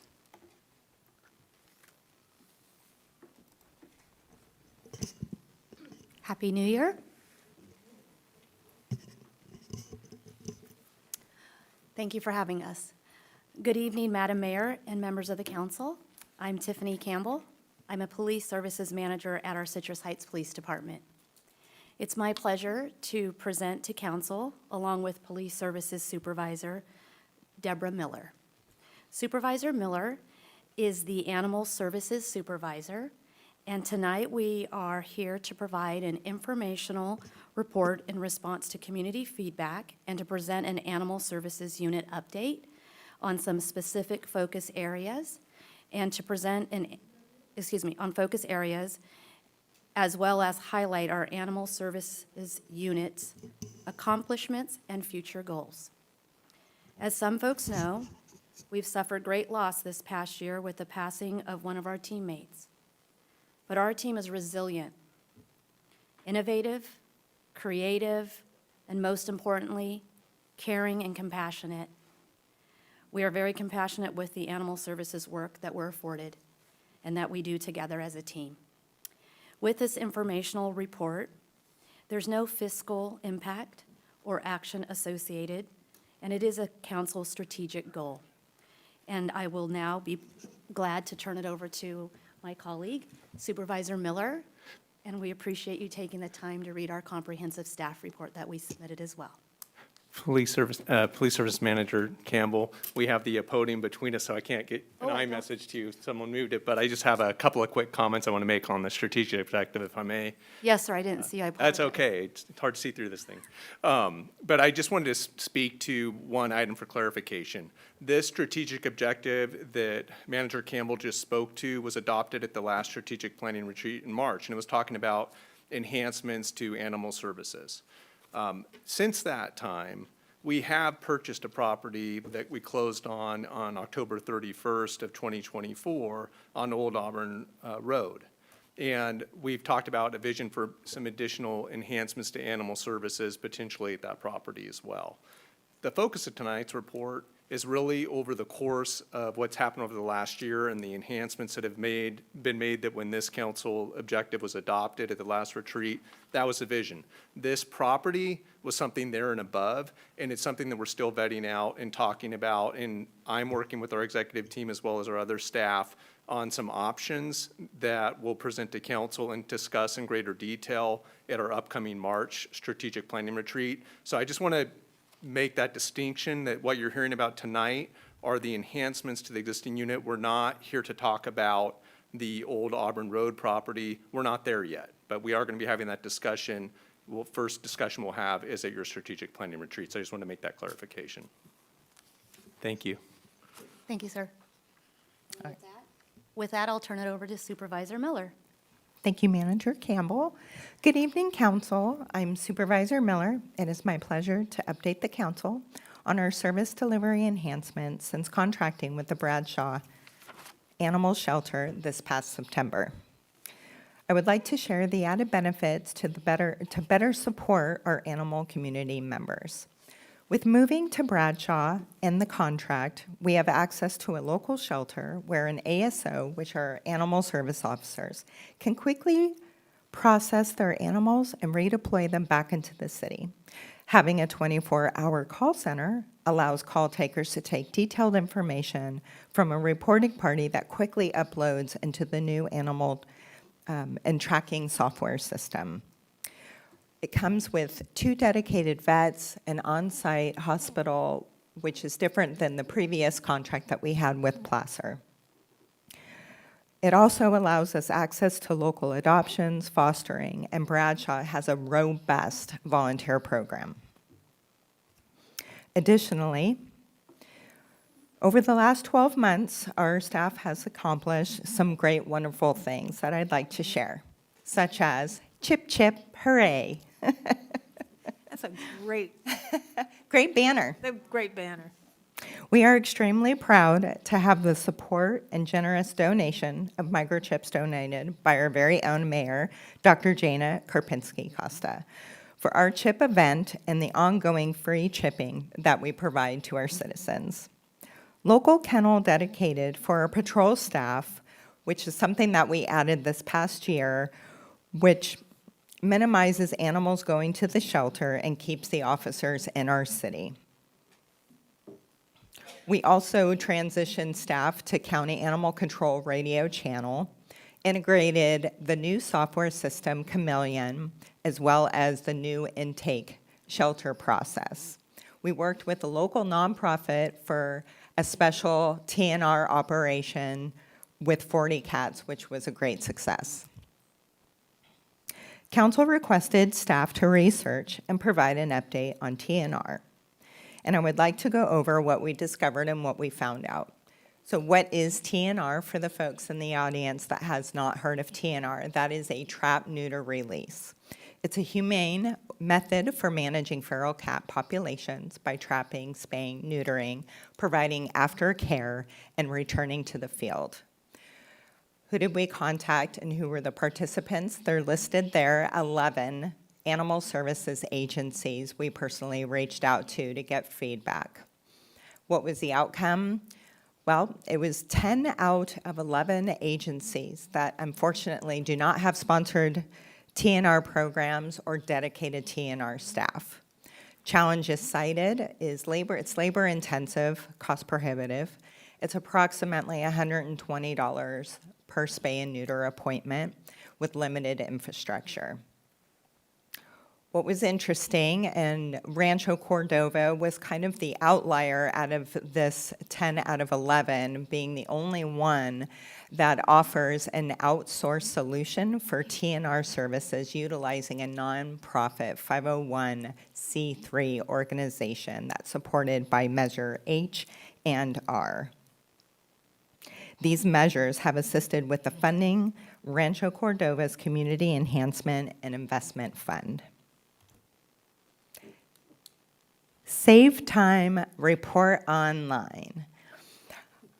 How to report an animal concern? We are with 311 Connect, and I highly encourage our members in the community that there are multiple ways to report an animal concern online.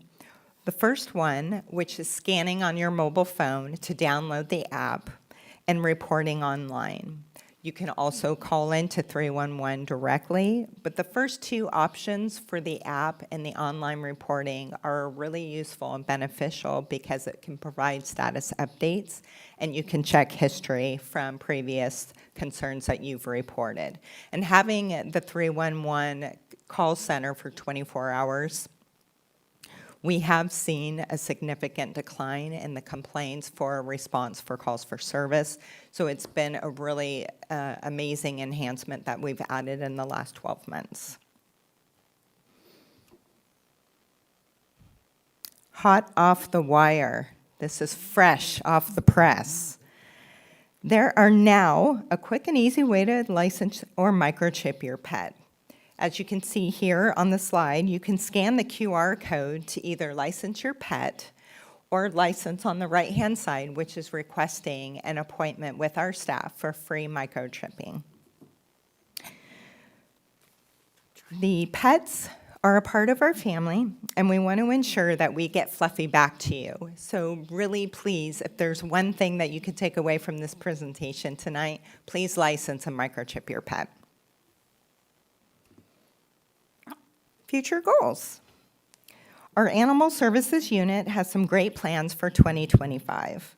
With a focus on community events for microchipping, licensing, and coming in the spring, which we're working with Bradshaw Shelter currently right now on the PAWS mobile clinic and the mobile animal MASH clinic. And also to conclude, we want to continue to explore local opportunities for customer-focused service enhancements and operational efficiencies. Thank you. Council, as you can see, we've been very busy and robust at trying to ensure that our services are readily available to our citizens. An example of that is those QR codes. Staff can easily help license pets, and we want to ensure that folks are hearing us to please license the pet, because that really helps us keep the pets out of the shelter, thereby keeping costs down.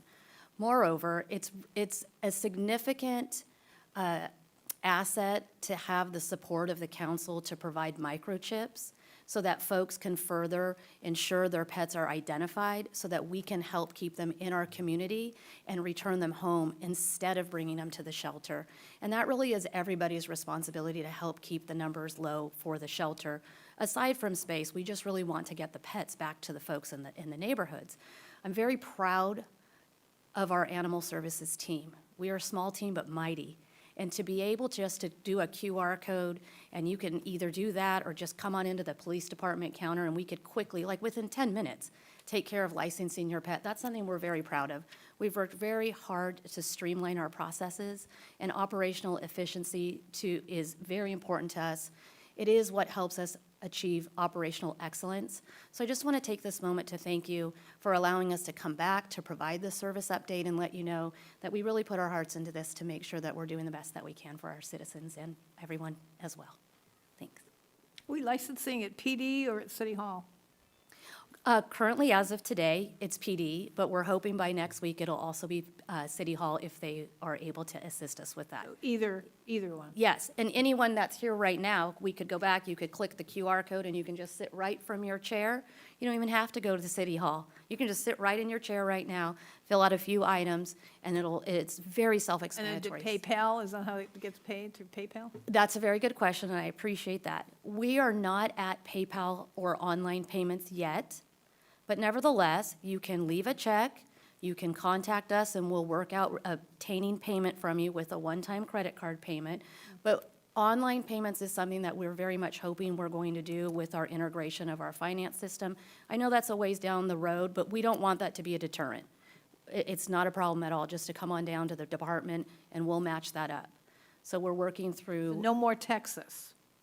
No more No more licensing Texas. Texas, okay. No more Texas. I went to a clinic today, and the gal at the technician at the clinic said, "And you license in Texas?" I says, "I don't think so. I think we're ending that." So she's thrilled about that. You're absolutely right. It is no more Texas. We are actually using the software system that is called Chameleon at the moment. Chameleon, and I know this might get a little bit into the details, but for those folks of animal lovers, Chameleon keeps track of your pet ID if you license your pet, and we can put that information in. And that is the software system that our animal services officers are using. That's the software system inside the shelter, so there's amazing connectivity to that. That is one of those enhancements that we obtained by going with our Bradshaw shelter. We didn't have that service before. So that is not in Texas, that's local. Is that connected to the National Organization of Found Pets, that if your dog got hopped on a truck or someone took him and moved him out of the area, that I don't know that it's national, so I don't want to speak to that. CHIP would lead them somewhere that? I believe you're speaking about 24 Pet Connect, and if that is the case, yes, Chameleon is connected to 24 Pet Connect. So I do believe it goes all over, but I don't know if it's across the United States. I have to do further research on that. But it is immediate, it is real time. If we scan the chip, the picture can be taken, and you can see that on the website right away for a lost found pet. To that comment further, we will continue to work with our city partners. You know, Marissa does an amazing job on the city side with posting information, and at our police department, our staff there is doing a great job as well to further share information on our social media platforms. And so with Chip Chip Hooray, we're starting to recognize that brand, or with the other items that we showed that Supervisor Miller has successfully worked on with the QR codes and the PEPs, you're going to start seeing that stuff, so. Thank you for doing all this. I am a lover of QR codes, and I just want, for the rest of the public, if you go to the Citrus Heights website, even I just typed in animal services. On the left-hand side, you get to the QR codes for Chip Chip Hooray and pet licensing. I love that. Even though it was hot off the presses, you got it right in here. That's really important to me because when people hear things, they want to be able to utilize it right away. So thank you for getting that on there. Absolutely, you bet. On the right-hand side, you can also click a QR code for microchipping. It's probably updating right now as we speak. So all of those things are just easily, readily available. And we're very, very excited to really invite our public to just get involved, license their pets. And if you haven't licensed yet, no problem, we're here to help you with that. So all the previous licenses, are they going to be transferred in? Absolutely, yes. That is a process that we're currently working on the integration with Bradshaw. So with technology, as you know, sometimes that takes a moment. Again, not a deterrent. Anybody can contact the department. We have systems in place to take care of that. I did scan the QR code, and it is a nice little form there. And so you were saying that people can call to give credit card information, or will you guys reach out to them once they've submitted the form? Ultimately, we would reach out if payment wasn't attached. Oh, okay. But you're absolutely welcome to call us as well. There's a small step we need to take care of to ensure we're meeting our policies for basically a one-time credit card payment. Most cities that we found do not accept payments over the phone by credit card, and that's because of identity theft. So we want to be careful about that as well and take care of our community. Or you could just come in person. Absolutely. We're only so many square miles. Absolutely. Did you have questions? Oh, well, no, I just had a comment. It sounds like we're making some real progress, and I appreciate your report. Thank you. Very good job. Thank you very much. Councilmember Middleton, questions? I have a question about 311 Connect. It's more than animals, right? That's for everybody in Sacramento who has a leaky faucet and calls the landlord. It's for everybody, right? So you're in line. It absolutely is. One of the things that I was most impressed with when we were learning about 311 is they have what's called a service level agreement. And this is very important because their call takers are trained off of a particular document that creates operational efficiency. So for example, on particular calls that are urgent, a flood, a car crash, whatever the case may be, of course, they're going to take those first. How do they know if it's urgent if you're online, you're on hold when they answer it for 35 minutes? How do they know what's urgent? Well, if it's urgent, they're going to call 911. Anybody's going to call 911. But by the terms of 311 Connect, like a power line down, hopefully a citizen would call any 911 center if there's an emergency. That's always first and foremost, no matter what. The hold time sometimes on 311 can be a little bit extended, but to that specifically, and speaking with their management directly, just in the last 6 weeks, they've increased their staffing. Oh, okay. They figured out their staffing model, and they went from 2 shifts to 4. So it's very similar. We could call it and test it and see how long it takes. Yeah. You sure can. But be patient, because at times, folks need to finish their training, and that's when staff really ramps up. So I know for sure, since we started the program, they've had 6 new call takers, if you will, added to the staff. In addition, they've added a supervisor. So they're really working hard. They are an award-winning call center, and they are doing a tremendous job. What's exciting about being with 311 is that this set of leadership is new. And when we're talking about operational excellence, these particular training documents or these knowledge-based questions, it's really the template. For example, if you are a dispatcher for fire, there's a template you follow so that everyone's getting that exceptional service. My hat's off to 311 for also implementing something like that. Secondarily to that, I'm very proud of the fact that they are willing to work with us specific to that status we created called AHAP. You might have seen it on our PowerPoint. That's called our After Hours Animal Priority. That is something, that is a program that I'm proud to say your Citrus Heights Police Animal Services team created. 311 dispatchers know when we are in what's called AHAP, which is the time after hours when our animal services may be at home on their days off. Those folks at 311 know what to do when it's an animal exigent priority. And that is a really good example of how a formatted template to provide service has increased our productivity as well as increased the information going out. I understand that there can be a Does late. Bradshaw have someone, like say it's Sunday, and you have an issue, will they send, Bradshaw will send somebody out? No, I'm actually happy to say that. The reason I say I'm happy to say is we are keeping services local with Citrus Heights, with our animal services officers. If it is exigent, Bradshaw knows what to do. They contact our 911 dispatch center, and then our dispatch center, my partner manager Cottrell and her team have already been trained as well on when to call out our animal service officers. okay. So we have combated those types of issues. We've been extremely busy with training and teaching and creating new and innovative ways to get the job done. Wow. I have another question about the low-cost spay-neuter. Is that the same low-cost spay-neuter that we've had for years that takes forever to get an appointment? Or has that been increased any? With our contract to them, do we get any more service? A couple of things. The standard CSN, as they call it, community spay neuter, which is the clinic next door, that's the same. New at Bradshaw, hot off the press again, working with the director of the Bradshaw shelter. She's very innovative. They're doing a monthly clinic where they are using their team to provide vaccination services. So because it's January 2025, they are just starting their new clinic schedule. And I wrote about that in our staff report. So in addition to being able to gain access to that as soon as it gets underway, Citrus Heights will know when that is, we're also trying to find other avenues, technicians and locations in order to provide those services. So that's forthcoming. He's got a question. I got a question. So in your PowerPoint, you talked about 40 cats that you've done since, has that been since September? Is that 40 a month? Is that, what does that number mean, the 40? Absolutely. I wish we could do that many a month. There's a cost associated with that for sure, at about $125 a cat, okay? So there was a period of time where we collaborated with Placer County. That was, right, that contract ended in October, end of October, okay. I'm sorry, do I have that right? September. Thank you.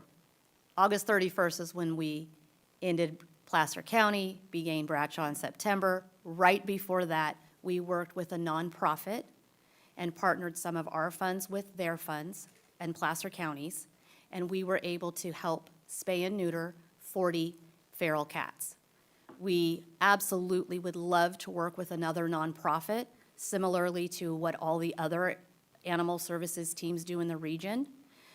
They utilize and refer their citizens to work with other nonprofits that this is their area of expertise. So it's tied to funding, and if there was an increase to funding, we would be able to work with that. But again, there are multiple service providers that this is their area of expertise, and that's why Supervisor Miller pointed out, with the exception of Rancho Cordova, everybody follows the same protocol, which is their citizens working with those established 501c3s. Thank you. Thank you very much. Well, I'm looking forward to it. I gave Ash it's a bill that was just passed through our legislature, 1223, that allows training for veterinarians and I think some technicians can learn on high frequency, high volume spaying and neutering, assembly line, spaying and it's assembly line. And so they're thinking that this will address overpopulation. And unclear to me whether this would only be accomplished at the vet school, or would they be out in the community, at least at the shelters, doing the work, or, so they take the training and then they become certified in this technique of, I just can't picture it, just have all these cats in a row. So No, I think you're absolutely on track to what's becoming customary, and one of the things that I've been learning through this journey that's exciting is there is mobile clinics such that, of what you're describing, come where out they go mobile, quickly, yes. And what we learned is there is the bat clinics. There's also the Pause Mobile.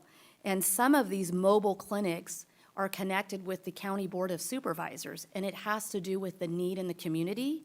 And so I hope that that will be forthcoming, because I do know that there is a mobile clinic that's going in the North Highlands area. And it was interesting because finding out how our connection now with the County of Sacramento, and literally in that shelter, affords us opportunities to learn and to partake in other areas with the Board of Supervisors, the County Board of Supervisors. good. So expanding these options is exciting to see how we could get that mobile clinic here.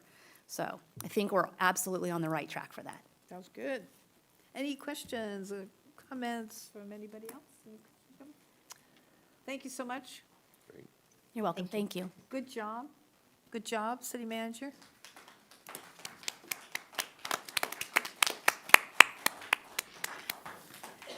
Next item, please. The next item, under Department Reports, is item number 16, Annual Communications Update.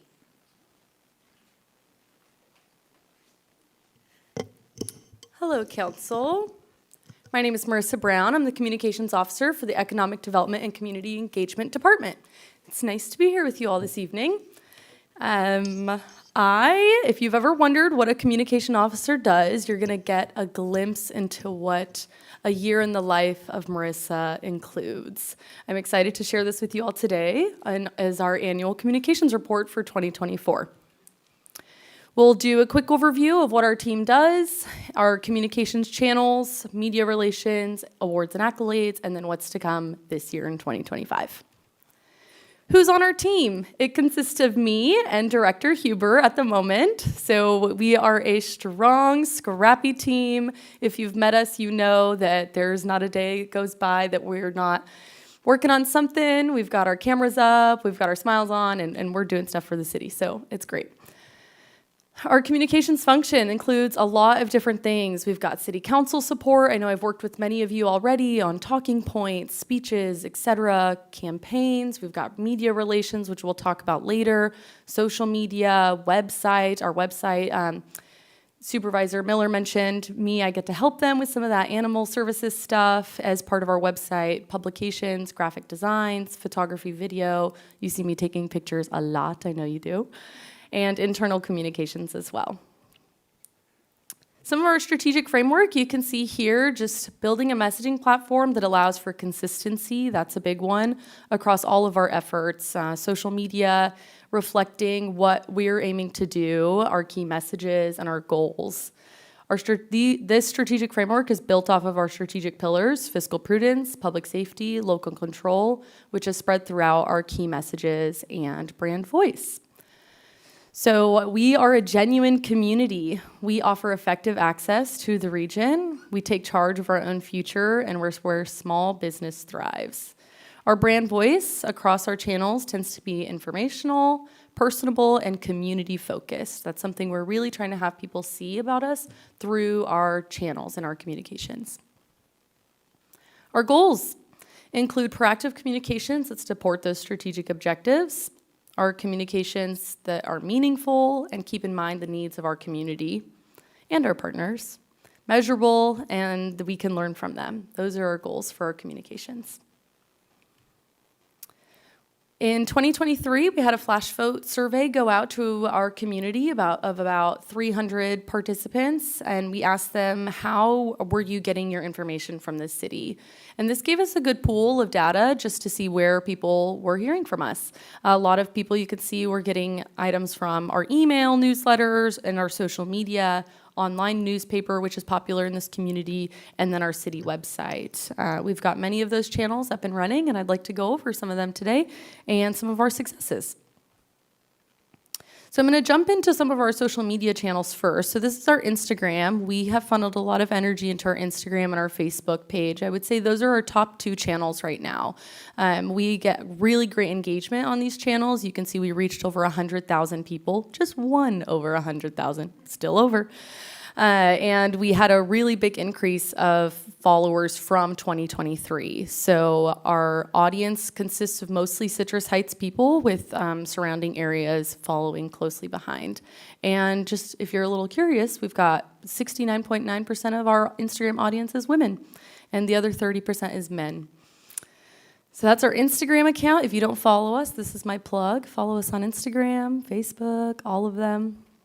Our Facebook is our largest channel for our social media, so we had an increase here as well, a reach of over 200,000 users, and again, our audience reaching mostly Citrus Heights and surrounding areas. Again, women coming through on the social media channels.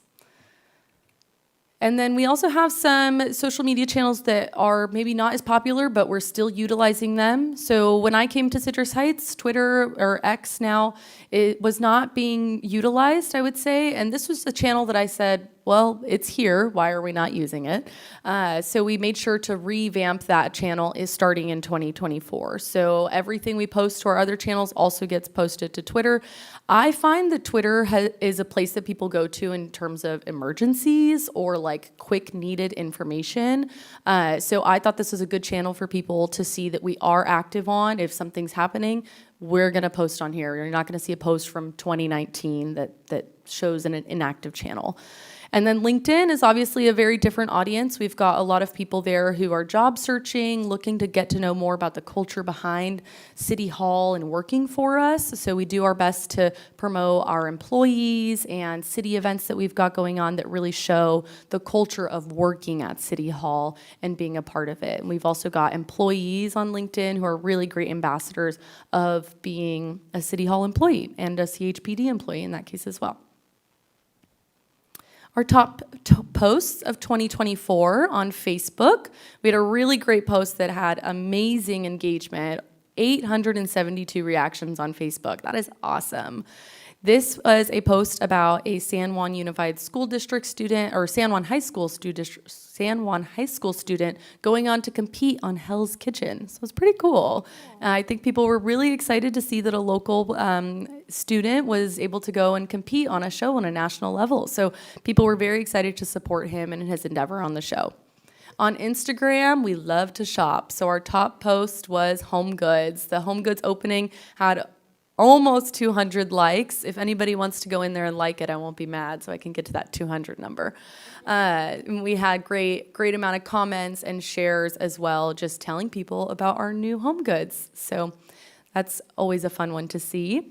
And then on Twitter, again, this is informational. We are making sure people have the info they need. Not a lot of engagement happening on Twitter, but that's okay. We're there when they need us. But we did have 1 like and 3 shares on our Citrus Heights Cooling Center, but at least they know about it. 3 shares is pretty good when it comes to something like a cooling center. All right, so some other social wins for 2024. We had over almost 900,000 impressions. That is impressive, if I say so myself. These are people just coming to our channels, right? People that are seeing the city of Citrus Heights on their feeds, maybe. Separate people? Are they like, all the separate people? Yeah, these are impressions. It's not the same person coming back. Nope, not the same person. So these are impressions that are being made. So maybe they're not following us, but maybe they see that Marissa liked to post, and then they see the city of Citrus Heights, right? They're getting just a little touch of Citrus Heights, or maybe they're getting the whole thing, and they do follow us. So this includes all of our followers. We had a 7.51 engagement rate across social media. It looks like a small number, but when you're thinking of all the people who follow us, we're trying to get them to engage with us. That's the win in social media, is seeing people like, seeing people comment, seeing people actually interact with the post. So I'll take 7.51%. It's pretty good. My goal in 2025 is to increase this number. I want to see people interact a little bit more, comment on the posts, and keep liking our things. 690 posts across all social channels. It's a lot of posts, it's a lot of information, things we're sharing with our community, messages we're getting out, so it's exciting to see. And 1,300, almost 1,400 new followers, so new people we're reaching in our community, learning about what we're doing here in the city of Citrus Heights, just on social media. And I included some comments on our social media down below just for you to see and enjoy. These are the ones that put a smile on my face. We love to see a happy comment reflecting on the good work that we're doing in our city. Some campaign highlights from social media that we had. Citrus Heights Cares, we had almost 13,000 reach across e-news, which we'll get into a little bit. 30,000 across social, and 28,000 across website clicks. So this is for the entire Citrus Heights Cares campaign. So anytime we post about the campaign, a before and after, an award, we're talking about it, people know about Citrus Heights Cares. We highlighted 15 local businesses on our Instagram and Facebook and social media channels this year. So just sharing that love local energy, making sure people know to support local businesses in our community. That includes a lot of me going out there and getting to explore them myself. I got to meet some of our business owners and take videos of them, and we have high ambitions to continue doing this in the next year as well. And those posts across those 15 had a reach of about 30,000.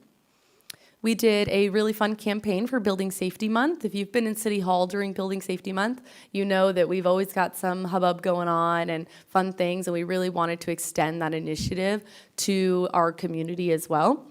While our employees know about the importance of building safety, we wanted to make sure that residents also knew about the importance of it. That included getting a junior building inspector, which is pictured here, Sienna.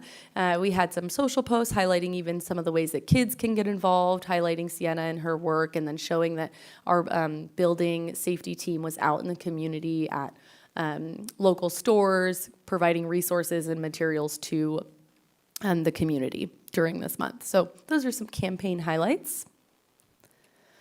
Our website, as you know, our website is up and running. We've got a lot of information on there, really great information. We had over 300,000 website visitors, and then 2,300 are subscribed to our news flash. So anytime we're posting news, they're going out to these 2,300 people.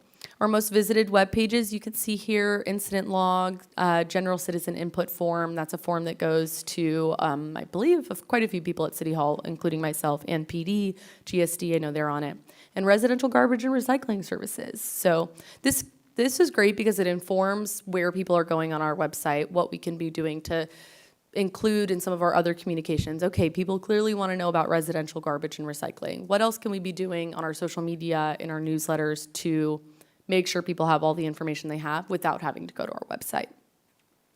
Top cities visiting. So this is an interesting one because you can see Sacramento is listed here first, but I also included a subset of data here that I pulled from Google Analytics, which is where this information is from, showing that the number one answer is actually not set. And that essentially just means that most of the people who are visiting our website are not using like location services on their computer. So that means that they don't have it set to like say that they're located in Citrus Heights or Sacramento or whichever area they live in. So you can see from this number that that's actually where most of our visitors are from. And then Sacramento being the closest, and then Citrus Heights being the second right under there. And then San Jose. Not a huge reason for that, I would believe. Moving. All right, we'll go on to our newsletters. So our newsletters is something I'm really proud of. We have consistently been posting our newsletters for over a year. Our general newsletter is anything and everything Citrus Heights related. We have 2,600 subscribers and an average open rate of 47%, which is awesome. The industry average is like 7%, y'all. This is great. So we're really just happy to see that people are opening those newsletters. We continuously have good clicks throughout the entirety of the newsletter, even at the very last link at the bottom. So that's something we love to see, people engaging, getting their information from the source and learning about what's going on in their city. This year, we launched a new newsletter called the Business Bulletin. This one is all economic development related and goes directly towards our businesses. This goes to all existing businesses, and every month when we get new business licenses, we also upload them. So they have the opportunity to opt out. Most of them don't, but then once they opt in, they get this business bulletin, and we sent out 5 of those last year, and plan to continue sending those out through this year as well, just with business information, updates from the city, things we want our businesses to know, events, other things we've got going on, focused primarily on businesses. Media relations. So this is the part of my job where I interact with our local media. This can include the Sentinel, the Messenger, CBS News, which you can see are our top sources here. We fielded approximately 86. The way this data was collected was me going through my email. So we had about 86 media inquiries fielded, which is quite a few. And thanks to our amazing team, we have a really good track record on answering those before their deadline, so I'm appreciative to them for that. 4,697 media mentions. This number may look small when you think about our city as a whole, but it's an interesting number because it's actually bigger. And I say that it's bigger, but include this number because when I grab Citrus Heights, just as a whole, Citrus Heights, we're gonna get media mentions from coupon clippings, traffic alerts, all sorts of things, which are not the root of the media mentions that we wanna be seeing. So this is the purest form of media mentions actually talking about the city of Citrus Heights and not just anything happening in Citrus Heights. Our media sentiment remains pretty neutral, which is great. We like to see the negative as the lowest. That's awesome. And neutral is good. We will take neutral. They say any news is good news, but that's not always the case. What is the negative category? Is that like murders? Yep, it can be murders, Accidents? theft, any sort of your traditional negative Not sentiment. anything like that we control by our policies, like Citrus Heights has a bad policy about some No, unless bad things that happened in our city. it's bad things that happened and the messaging of like a headline. Let's say like the headline includes like threat to Citrus Heights is the new policy that council created. Then it's going to be, since you included They the don't word say threat. That's not, no, we're always on that positive. Exactly. So it generally tends to be the more traditionally negative stories. Yes. Okay. All right. Next is our awards and accolades. Our team is small but mighty. This year last year, we received 4 Public Relations Society of America awards from our local chapter. One for the Citrus Heights Cares campaign, our Citrus Heights Cares Guide, City Scoops, which we know our community loves, and State of the City. So we're very proud of those awards and to have received those and the work that we've done to earn those awards. What to look for in 2025. We will be welcoming a Sac State intern. I am very excited. Yeah, claps. She will be joining us next week and here throughout the semester. So she'll be with us till May. So we're really excited to have her on our team and for her to learn from us and us from her. It's a mutual experience and we're really looking forward to welcoming her. We want to grow our engagement on social media. Like I said, we want people engaging. I tend to do some questions to test the waters on our social posts. I'll say, what was your favorite park in Citrus Heights? And see how many people bite. We're not getting a lot of those bites right now, but my hope is that we'll continue to, in 2025, get a little bit more of that. We'll also be doing an Auburn Boulevard Business Support social media campaign. So with our Auburn Boulevard Phase 2 happening, we are seeing our businesses obviously impacted, and as best we can do to make sure that our residents know they're open, we know that our communications channels hold a lot of power and weight in helping tell their story and make sure that people know that they're open and available for business. So we're going to be doing a social media campaign highlighting businesses across Auburn Boulevard. And we're really looking forward to sharing our local businesses and especially the ones on Auburn. Thank you. I'd love to answer any questions you have. Anybody have questions? No questions really, but just the post. Oh, sorry, I thought it was on. The post count is so impressive. It was 690 or something Yeah. posts. My goodness. And it's really cool to see the difference in engagement between Instagram and Facebook. We have half the followers on Instagram, but I think the engagement is weighted higher. So that's Yeah, great. yes. Yeah, good job. Thank you. I appreciate that. Yeah, same here. I thought the report was great. Thank you. Very excited to see that you guys have achieved everything that you outlined when we first started this process 2 years ago. And you've like basically just blown my mind. It's just, incredible results. Thank you so much for that comprehensive report. Absolutely. Thank you for listening.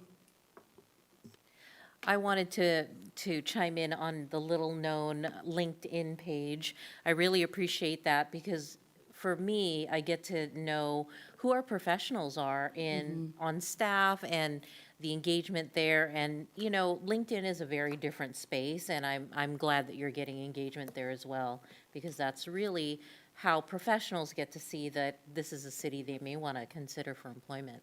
Absolutely. Well, I have nothing but awe because I don't do social media, so I'm in awe at all of the various outlets that you utilize.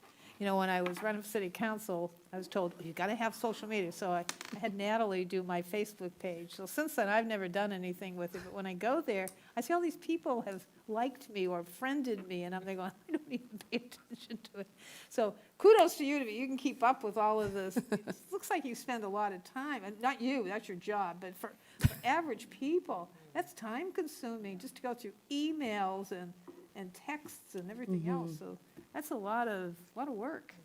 Yeah, it is. It's awesome, though. It's great. It's a great way to communicate with people. And to your point, Councilmember Lopez Taft, that people get, from LinkedIn, right, you said people get to see the people behind City Hall. And that's something that during my time at the City of Citrus Heights, I've continued to try to bring into all of our channels, because I think the more people see the people behind the doors, the seal, the logo, the more they understand the work that we're doing and the effort that we're putting into every single project that goes into our city. And so I'm very proud of our social media presence. It's something that I look at and I'm like, yes, this is something I'm very proud to present to you today, and the community that we've built around it and continue to build. So yeah, thank you. I appreciate your kind words. And if people haven't seen the newsletter from Area 1, it was very, very well done. That newsletter, it's Scroll. scrolls. It's a great newsletter. Yeah, you Area can 1. find that newsletter at citrusheights.net/NA1. It's a great newsletter. And they give information about the whole city, so it's not just their own neighborhood, but throughout the city. So until other neighborhoods, have something like that, that is a good source of information. So Absolutely. kudos to Neighborhood 1 for that. Thank you, Council. Okay. Thank you, Marissa.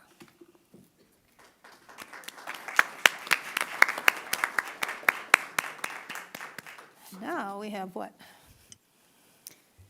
The next item is another department report, item number 17, New Year's Eve enforcement update. Good evening, Mayor, members of council. Alex Turcott, Chief of Police. I'm here for a brief update for our New Year's Eve enforcement, specifically talking about illegal fireworks, because that is definitely of serious concern for the community. So in talking about that, I know this is not news to this council nor any of the constituents here. There's a problem in Citrus Heights with illegal fireworks. Fireworks literally are playing with fire. They've caused structure fires, they've injured people, they've hurt people, and even when they go off successfully, if you will, the noise pollution itself causes stress for animals, causes stress for some of our more sensory sensitive population, some folks with some PTSD, some other mental health issues. So where on one hand there's the frivolity of celebration, it really is a dangerous activity that impacts a great amount of our community. So something we're really looking to try to curb. I will say that Citrus Heights is by no means alone in this issue. This is definitely a statewide, probably a nationwide problem, but certainly here in our region, many of the jurisdictions that I communicate with, this is a top concern on 4th of July and New Year's Eve for sure. So with that, we've been utilizing staff to try to figure out some of the best practices to try to curb some of this behavior, right? It's a difficult activity to enforce just because the nature of utilizing these fireworks. It's a misdemeanor, which means we have to have somebody actually observe where the firework came from, especially if you're talking about launching fireworks or enforcing our municipal code. In the past, we've tried to do that alone with just our own patrol officers, even with dedicated officers. It's rough. You know, one goes off in the sky. We all know something bad is happening out there in town, but tracing that back to an actual parcel or geographic area and then being able to catch somebody in the act it's difficult. I know that even council's been out on ride-alongs and things and tried to do that themselves. It's difficult. So if that's not going to work, we're not going to repeat just doing that. So we're trying to find best practices in other jurisdictions of what could look at. So since this last 4th of July, we've really been diving into our counterparts in other local jurisdictions, Woodland, Roseville, Sacramento, Rancho Cordova, to try to see what's been working for them. In doing that, we found a couple of things that we're trying to continue to add to our toolkit. One thing that we tested this last New Year's Eve was what we call a citizen attestation program. That's a fancy word. I'll explain a little bit better here. But when we were talking to one of our allied agencies, they had actually seen success in having citizens who observed fireworks and could say that they had witnessed it sign basically a citizen's arrest form for that. We do that a lot with different misdemeanors and batteries and thefts and things like that. Most of our loss prevention arrests come from a citizen's arrest type of thing. What we did to kind of innovate that and make it even easier for our community to partner with us is we utilize that idea, and then we utilize that idea and the success of the C-Click Fix app that we have, merge them together so we could accomplish the same process legally without having an officer actually have to come out of the field, go to the house, or have the person who wants to make the complaint wait. And so for New Year's, again, fireworks is a big problem during New Year's, not as bad as 4th of July. Generally, it's not nearly as many. And thankfully, the environment is not as combustible during that area, but it's still significant. We used this last 4th of July to really test and evaluate that program. So happy to say that we did get a decent community response from that. And at least we had, we'll talk about it here in a minute. So at a glance, in general, New Year's Eve is always busy, but for New Year's Eves, our New Year's Eve here in Citrus Heights was thankfully relatively peaceful, which was nice.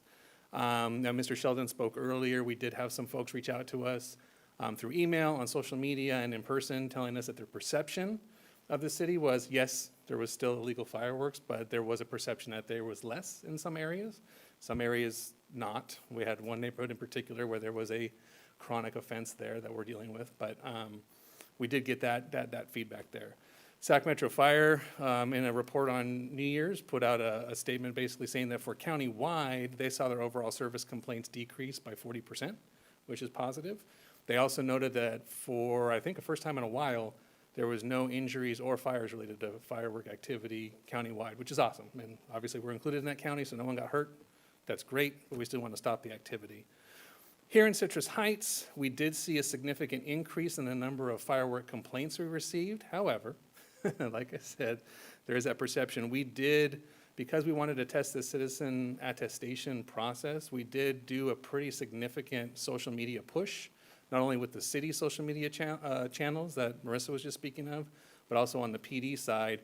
We pushed a social media campaign called You Light It, We'll Cite It. We tried to touch as much as we could with the info leading up from basically the day after Christmas up to New Year's Eve, trying to warn people that this was going to happen and try to influence them to curb that behavior. So there's not enough data to say if it worked or not, but there was some perception out there that seemed to help a little bit. We did get 17 citizen-attested complaints, and these were basically citizens saying that they were willing to be the witness to allow us to press charges. We're having to vet those to make sure that they are viable complaints. We want to make sure we're not unduly charging people when it just may be a tiff between neighbors or things like that. So we have a criteria that we're going through currently to vet those out. So likely won't be nearly as many as 17, but it was encouraging that 17 citizens at least wanted to partner, wanted to be part of the solution. It's one of the best parts about Citrus Heights really is when we have a problem like that, we work together with the community to try to solve for them, but they also support us by being that person and being that witness, which has been which has been very helpful. So with that, that is basically the report at a glance, but I'm welcome to discuss any questions or answer anything that council may have. I'm going to go to her first. Thank you so much, Chief. I really do appreciate your efforts. I know this has been an ongoing issue. And I personally, you know, I stay up for New Year's Eve and 4th of July as well. And it was significantly quieter in my neighborhood. I think by 12:15, there was not a peep in my neighborhood, and that was incredible, because the year before, it was like World War III. So thank you for your efforts. The social media campaign, I think, really pays off. And your statistic of higher volume of complaints, I think that's because we have a mechanism for complaints. Absolutely. And, you know, I don't really take that as there were more activity, just more ability to log your issues. So thank you very much for your effort and your staff. Well, thank you, ma'am. And just to dovetail into that, it is worth noting that our overall calls for service for the night compared to last New Year's did decrease by 12%. So the fireworks specific category, because of SeeClickFix and some other things, that one had increased. But overall, we did see a decrease of overall impact to our call center. So. Councilmember Schaefer. Thanks, Chief. So I just want to make this very, very clear that all we did in adopting our latest illegal fireworks measures was that we took what was already illegal and we established an easier method of enforcement, meaning the social host piece of it. I think people have the perception that somehow we made the illegal fireworks illegal. No, that's a state statute. Am I correct? You're absolutely correct, sir, that illegal It is fireworks not remain these are illegal and explosives continue we're to be talking illegal. about here. Absolutely, yes, sir. These are not firecrackers, of which firecrackers is an explosive, but nonetheless, these are explosives we're talking about having the general public, unlicensed people handling. That makes it really dangerous. And that's something that I think that, you know, that we're the bad guys because somehow we're trying to create some enforcement here. It's about safety and it's about the quality of life that we live here. And so I think that, I get a little pushed out of shape when people start looking at me and saying, well, you made this. No, I didn't make this illegal. This was illegal long before we touched it. So anyhow, that's the point I wanted to make. You want to tell your story? No. Okay. Maybe one day, not now. It's a good story. Councilmember Middleton, did you have something you wanted to add? Just, great job, Chief. You and your team have done a really good job of dealing with this. I, went out of town for New Year's Eve, but I did hear back from my mother, who is avid that, you're scaring all the dogs, you're scaring the neighbors. We live in an area that has a lot of veterans, and the fact that we did see a decrease and folks were able to rest easy was very, very comforting. And I appreciate all the hard work you guys are doing to make a difference here. Thank you. Councilman Nelson, you had something to add? Yes, just thank you very much, Chief. I did hear some fireworks in my neighborhood. I'm probably close to the chronic offender that you mentioned. But I'm very happy to hear that there were no injuries. That's great. And just thank you for all you Oh, do. I thought I was close to the chronic offender. So my It's a small question is- city. We're all close to each other. My question is, I agree with Mr. Sheldon and everybody that we're fewer this year, I think. But what I heard more of was guns. So did you get gun complaints, firing? There's definitely a difference in the noise. And sometimes there was like a boom, like it was a cannon boom.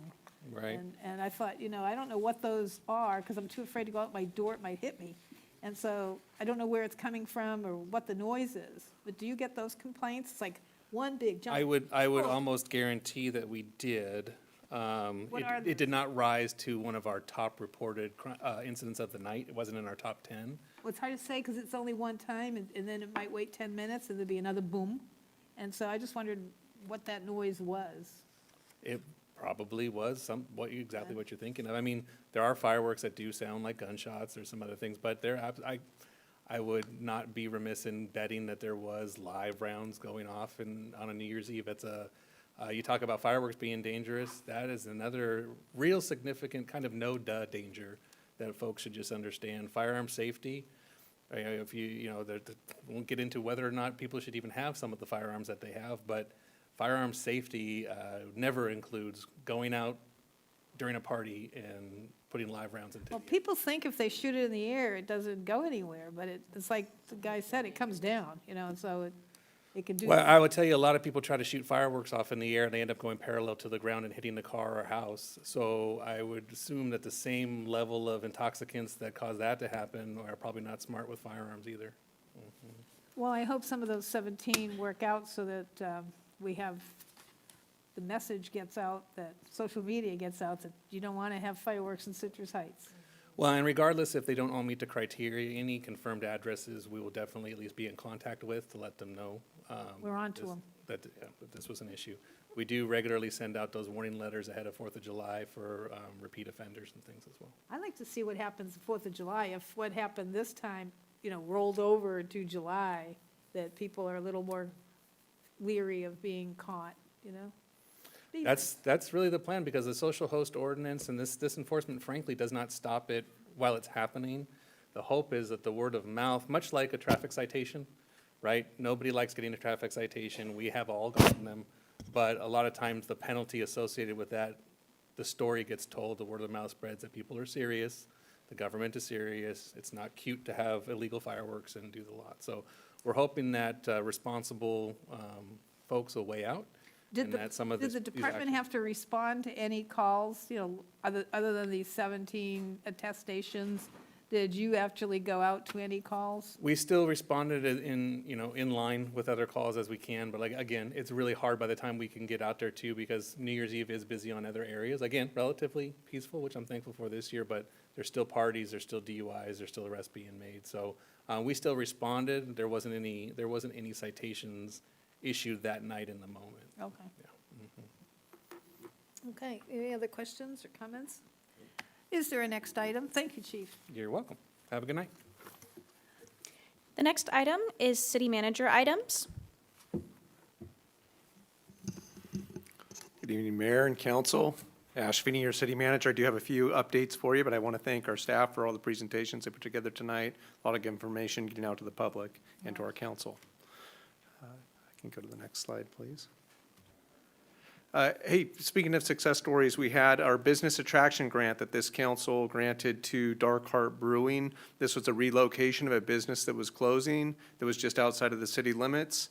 They had all their brewing equipment and everything, and a successful business and a following that included many Citrus Heights residents, several that I heard from during this process that encouraged this to happen. But Dark Heart Brewing did open their doors just recently, just before the end of the year, and they're currently open now Monday through Friday, 4 to 9, Saturday 2 to 9, and Sunday 12 to 5. So they're over at Sylvan Corners, and that is something that the council supported.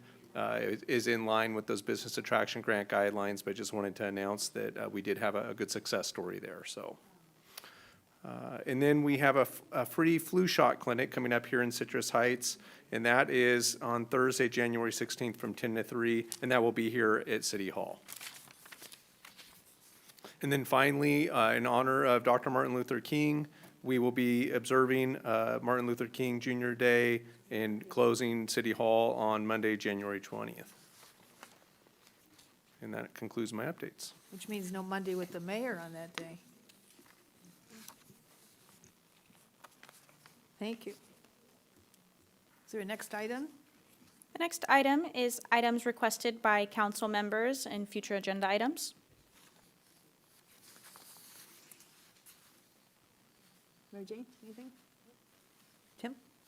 I got two things I just wanted to, one is calling all nonprofits, and so anybody who is or knows nonprofit, it is a $100,000 grants available through the Greater Sacramento County, and they have 2 grants to award, and they are having, the application is open from January 13 to March 22 at midnight, And if you are interested in having a session with training sessions to be held Wednesday, January 22, I have a flyer, and I'm just wondering, we have so many nonprofits that might qualify for this grant. And so they use their TOT money from their transient occupancy taxes for this. And so if I give this to you, can we do something with social media? I think we heard about some channels tonight. We can You get got the some word out wide tonight. So, Okay, I'm yeah, gonna give this to I'll you. take that from you, Mayor. Thank Okay. you. And then there was one other thing that's really cool that's happening. Sometimes I get emails that nobody else gets. This is, you know our Family Justice Center that we associate with. Okay, so they provide, this is, Saturday is Blue Saturday, is to make awareness of human trafficking. But there is a premiere film, a film free at the Guild Theater, which is on 35th Street, on January 30th. And it's Human Trafficking Awareness Month is this January. And they're putting on this a story of survival called Hope Rising. We'll share an unfiltered, never-before-seen glimpse into Sacramento region's well-established human trafficking industry. And they'll have trafficking survivors, law enforcement, specialized healthcare professionals, and the anti-trafficking team will take viewers on a tour as survivors fight the evil life and find hope. So that is on January 30th, 6 p.m. at the Guild Theater. I'll give you that, too. That's all I have. Okay. What's next? Me bang the gavel? Is that next? There are no further items. Adjourned. Got a minute? Me? We can do it here.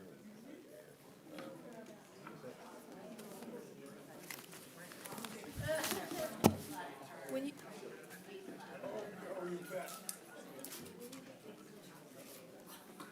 Here we go. What are you looking for?